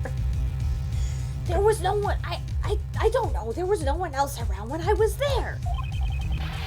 You expect me to believe that? The president wouldn't have just come to a place like this without a reason, you know. Indeed. The president's reason for coming here is still a huge mystery. 2 nights ago, he met with Judge Courtney on the roof of the Grand Tower. And last night, he was here at the film lot. Did he meet with John? I'll have to listen to John's testimony very carefully. During the rehearsal, while I was setting up the equipment on the roof, I used the heater.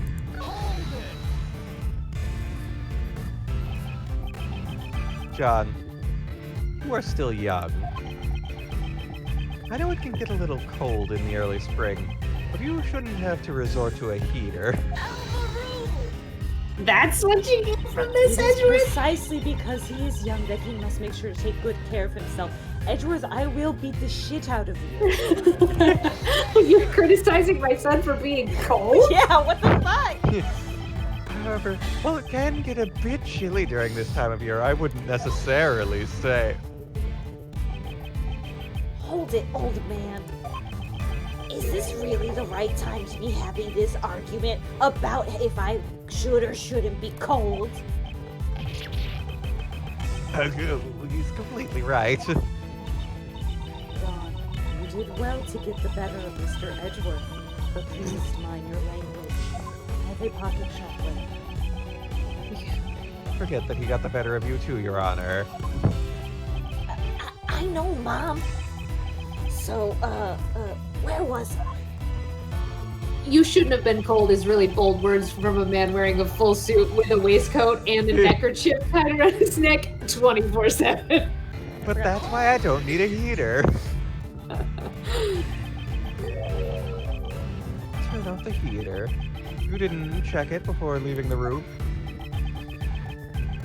I meant to turn it off, but I was too focused on practicing, so... And come on, everyone forgets stuff like that sometimes. Yeah, I gotcha. I forget small things like that all the time too. Like, sometimes I'll forget to turn off the AC or the lights in Mr. Edgeworth's office. Or I'll jump off the ladder for his bookshelves or leave prank calls on his answering machine. I've known him for a month, but forgetting to turn off the heater is really dangerous, so you gotta be careful. Things had nothing to do with forgetfulness. John, please continue. Please, we all need to make sure we do our parts to bully Miles Edgeworth.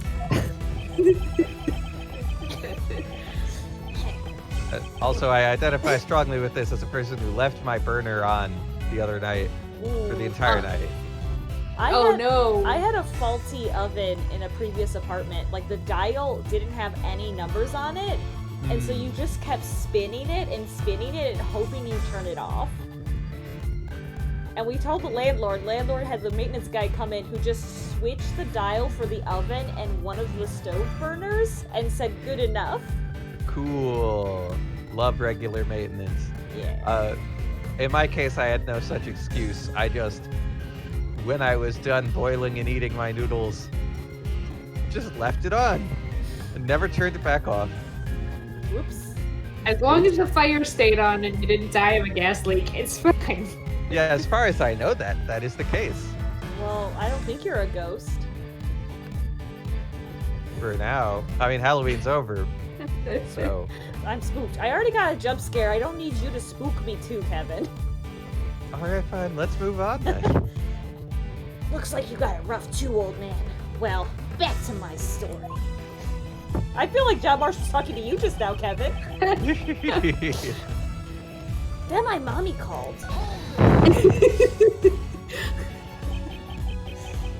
It was late at night at the film lot, and not a single member of the film crew was around. So then, why did you have to leave the premises in order to answer the phone call?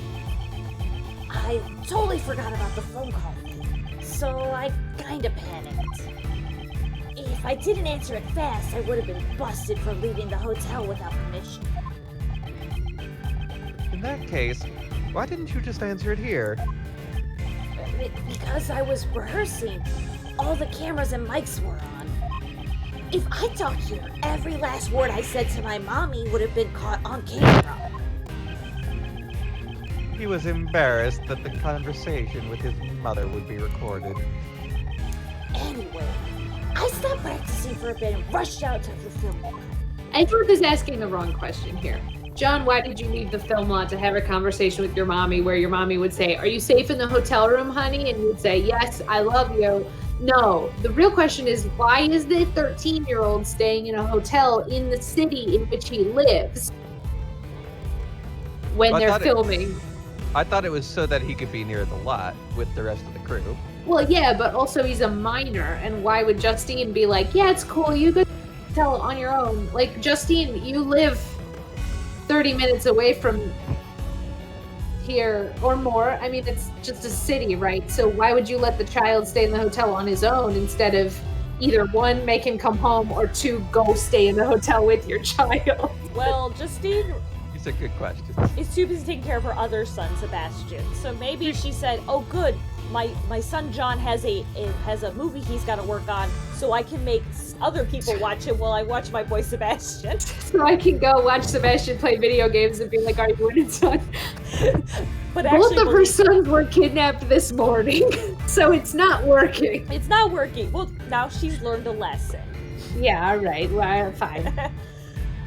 Anyway, I told my mom I love her and I came back to the bar.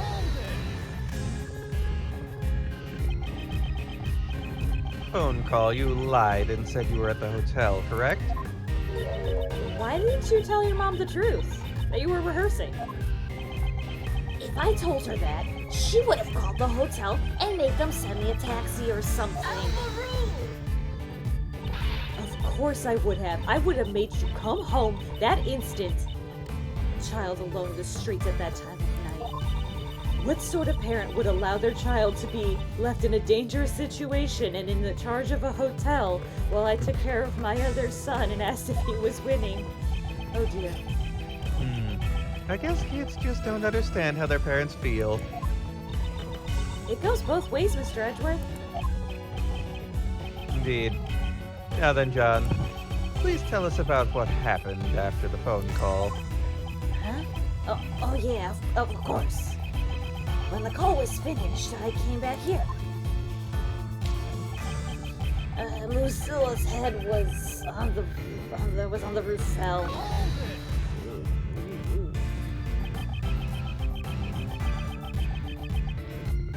Indication that the head was about to fall.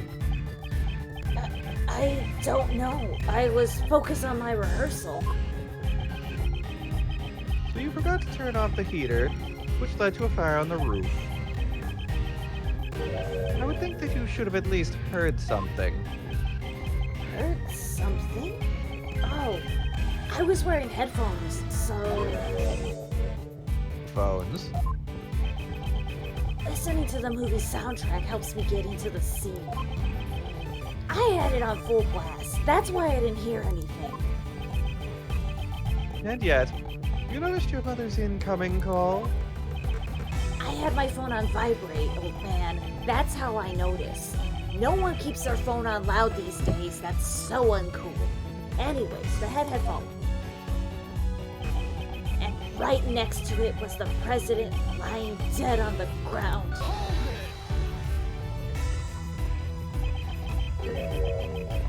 State of the body. Dead.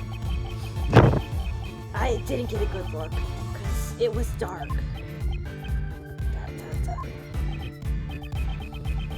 You suddenly become as quiet as a mouse. You didn't want to look at a dead guy, Edgeworth. I guess John doesn't really want to remember anything about the body. Well, you know how I feel about people not remembering things. Is that the only reason why he's gone so quiet? Should I press him for more details? Yeah. Yeah, because it's an Ace Attorney game. Yeah, there's never been a situation where they asked this and you shouldn't have done it. Yeah.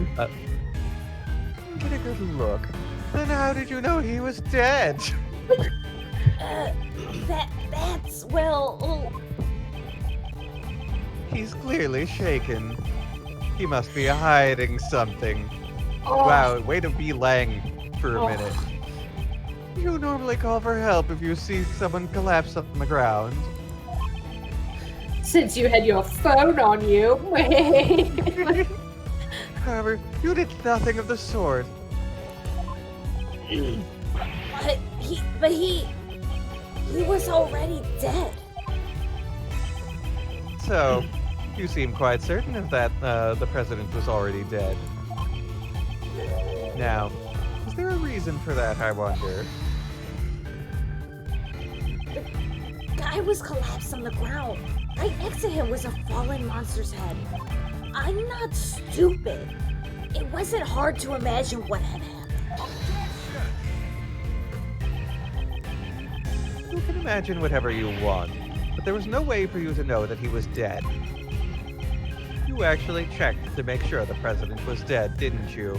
I was being so proud of Edgeworth, where we questioned the child and then we left him alone and we talked to Shilong Ling for a while and we bullied him instead.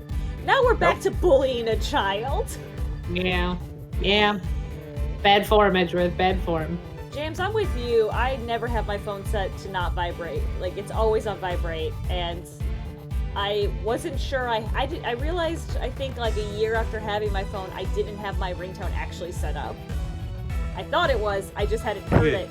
But it turns out I had turned it on loud because I was cleaning or something, and I was waiting for a call. And I was like, wait, that's not my ringtone. But nothing rang. Nothing rang. How did I miss a call? I'm like, oh, I never set up a ringtone. Whoops.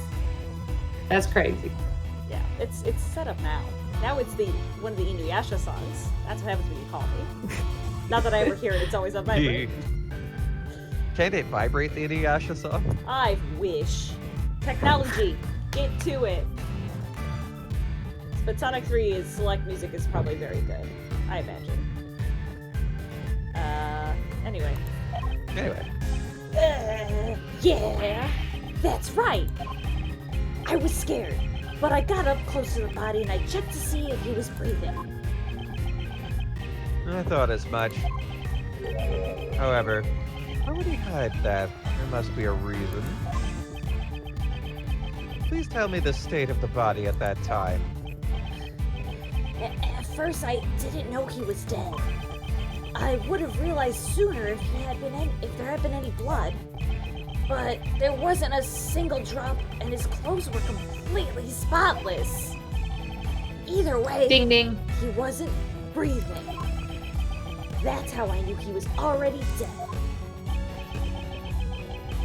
Please append those statements to your testimony. Yes. His clothes were spotless. You know right away he was dead. There's no blood in his clothes were spotless. Objection. He has a yellow stain on him. Yeah, just gotta double check that we left that on here. Much pressure. Yeah.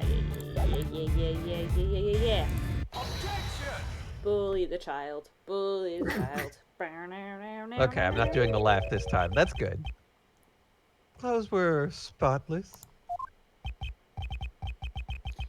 Yeah, that's right.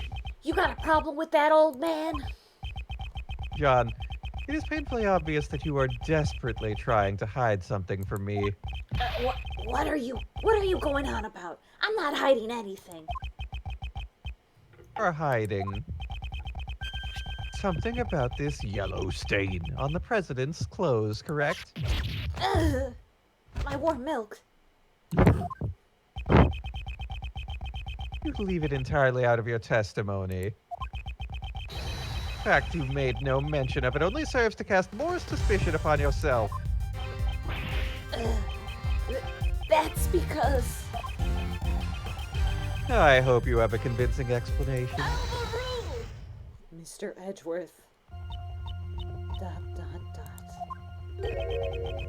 Judge Courtney, Allow me to explain. why are you? The yellow stain left on the president's chest is almost certainly Lion Lily pollen.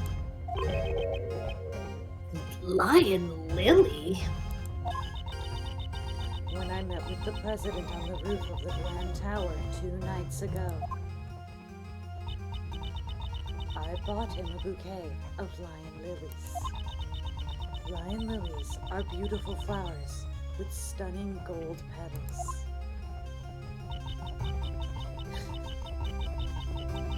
Some of the pollen from the lilies must have gotten on the president's suit.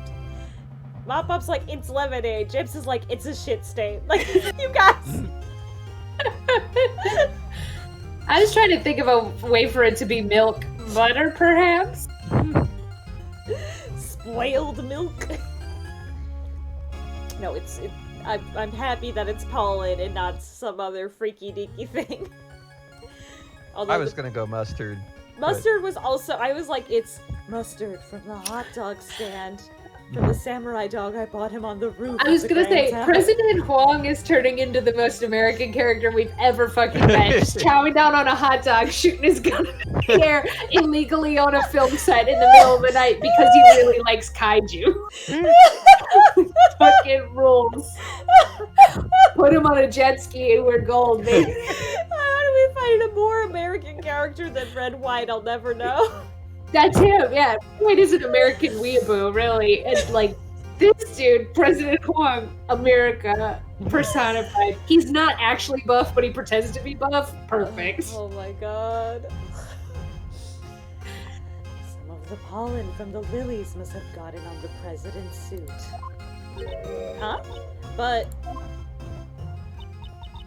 I didn't see any lilies in the security footage, though. Mama! I'm not reading that one. They were simply obscured by the president's massive body. Bring a bouquet. That's... I cannot say. You were fucking the president. Just say it. Hey. You're keeping way too many secrets. You won't tell us why you met with the president or the reason you brought him flowers. My apologies. However, I did give him the bouquet. That much is true. When the president's body was discovered, we didn't find any flowers. I honestly don't know that could be. Ha! Hey, Miss Judge. All your answers have been too vague. You can't say this and you don't know that. Do you accept flimsy testimony like that in your trials? Hey, cut it out! John. I threw the flowers away. You threw them away? So there were flowers near the body when you found it? Yeah, that's right. They were right on top of the president's body. They had been crushed as flat as pancakes, though. Ah, I see. So the flowers were squashed by Mozilla's head, too. And a large amount of pollen got stuck to the president's suit. That seems to be the gist of it. However, why did you go out of your way to dispose of the flowers?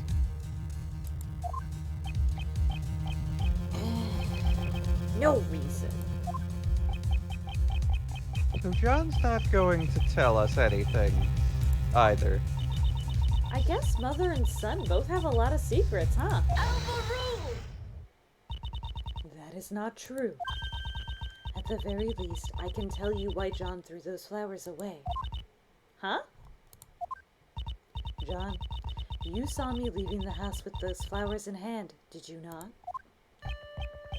When? He was staying at a hotel. Maybe... Well, she left Two nights ago, he wasn't staying in a hotel, but one night ago, he was staying in a hotel. Yeah. Sure, game. Whatever. Ah, I get it. John saw the flowers and thought of his mom. You threw them away in order to protect Judge Courtney from being suspected. That's not true. You're all wrong. That was his worst lie yet. Okay, Dana, dumb down in my organizer. MapUp mentioned that at the end of Investigations 1, flowers were an important part of the final case of the passion flowers.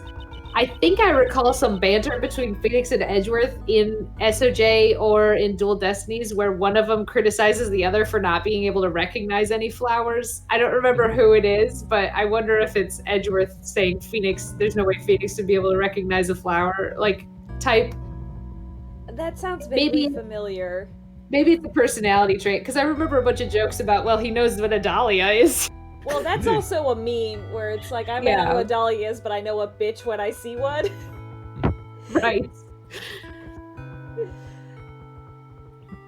Yeah, anyway.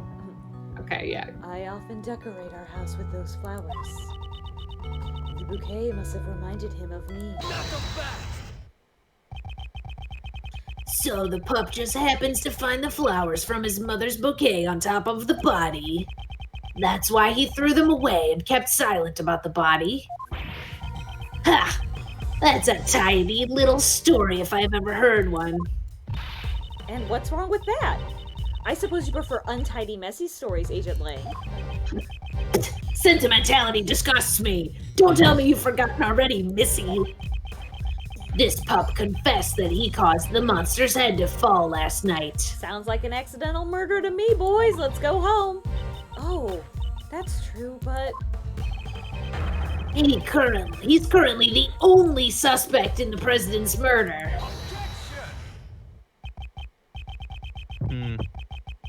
It is true that there are many reasons to suspect John. However, there is someone other than John who is far more suspicious. All his ass in here. What'd you say? Larry Butts. John himself was kidnapped by that very person not too long ago. And we rescued him from the refrigerated warehouse near the harbor, pal. A refrigerated warehouse? That's right, pal. The refrigeration wasn't turned on, so he wasn't about to freeze to death. But if he hadn't yelled out for help, we would have never found him. Once the sleeping drugs wore off, he was finally able to call out for help.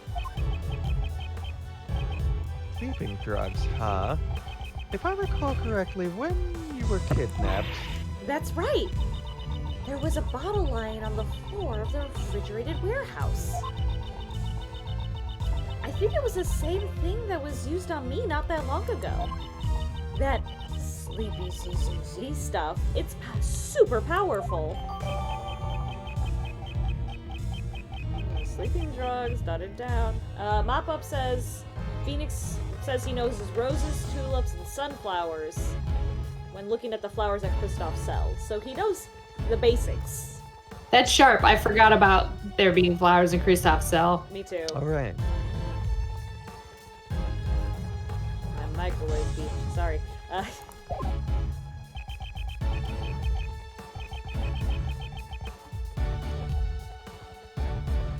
How about it, Agent Lang? John is clearly a victim.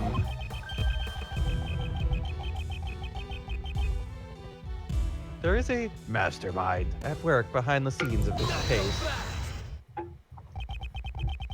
I don't know anything about this so-called mastermind. You say they were here last night? Call my sissy. Still don't know for sure yet. Ha! It's not like you to be so vague, Mr. Prosecutor. Indeed. I still don't have any evidence that ties the mastermind to this murder. Is there someone else? Is there anyone besides John who had the opportunity to murder the president? Is there anyone who was on the set of the film set? Like, what are you talking about, bro? Yeah, did you Yeah, forget anyone this else? line of thinking? That's it! That person who I said was here! Just as I thought, in the end, the pup is our only suspect. One more suspect, Agent Lang. What's this? You know, the other person that I mentioned, you know, how known super criminal. What's here digging holes?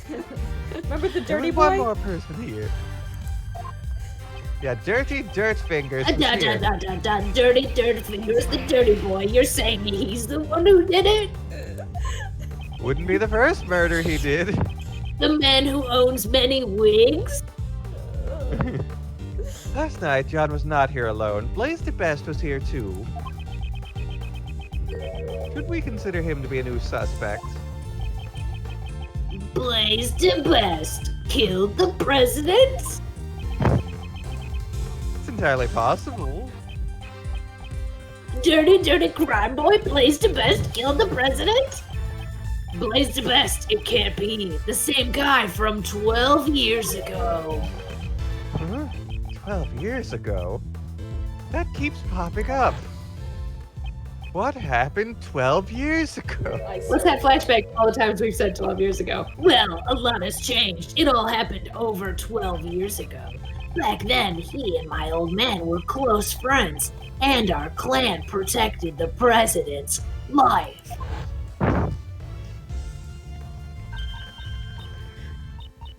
Lang, don't tell me you're the one from 12 years ago. You got it. Ain't this nice? Now you're finally going to prison where you belong. 12 years is a long time coming for a suspended sentence. Don't you agree? Agent Lang, what happened 12 years ago? Nothing that concerns you. On the contrary, it might just have some sort of connection with this case. Huh.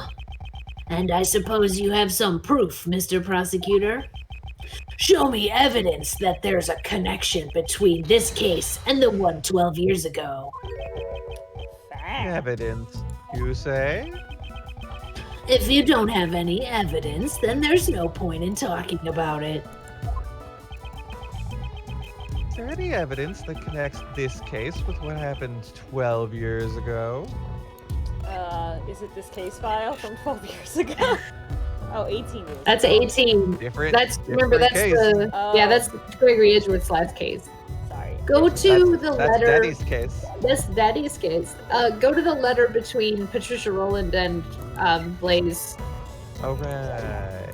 I think that might be it. Alternatively, Edgeworth could pull out his phone and go to Google and put in the keywords 12 years ago, president of Shuajing, or like of Zhangfa and Lang, right? The Lang family, and just see what comes up. Right. Tomorrow I shall interrogate him in the warden's office. I'll get him to confess that he's one of Dogen's henchmen. That's a thing that laid to rest in front of the flower bell 12 years ago. You must simply retrieve it. So it's probably, Must retrieve it. probably this, right? Yeah, I think so. Yeah, Yeah. seems likely. I didn't click it for a second. I unclicked it. This is a report written by Patricia Rowland to Blaze the Best regarding Knightley. Please read this part here. That thing he laid to rest near the flower bed 12 years ago. That's not all. Take a look at this as well. This letter was sent to Jill Crane, who was murdered 2 days ago. Coincidentally, by Blaze the Best. Although the sender is currently unknown, here it is written as follows.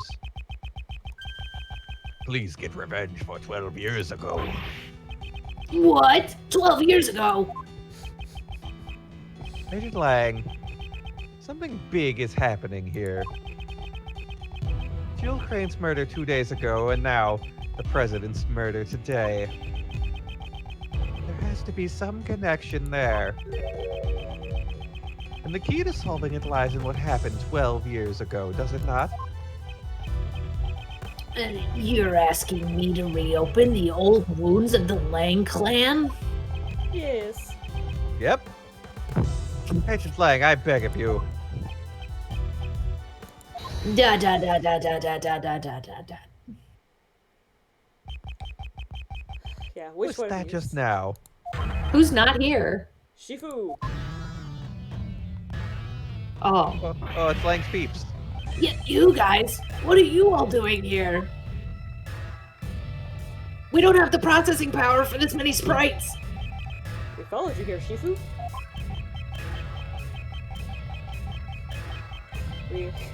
Mop-Up says, cool Big Sis Pecan says, all I know is something happened 12 years ago. Which, we heard that Shifu was investigating that incident from 12 years ago. Damn, you guys just materialized that. You idiots! I'm not your boss anymore. Get back to your posts. Sir, we can't do that. What'd you say? Are you disobeying my orders? Shifu, we also beg of you. Reinvestigate the SS5 incident from 12 years ago. None of us could ever forget that case. We know you feel the same way, Shifu. Da da da da da da da.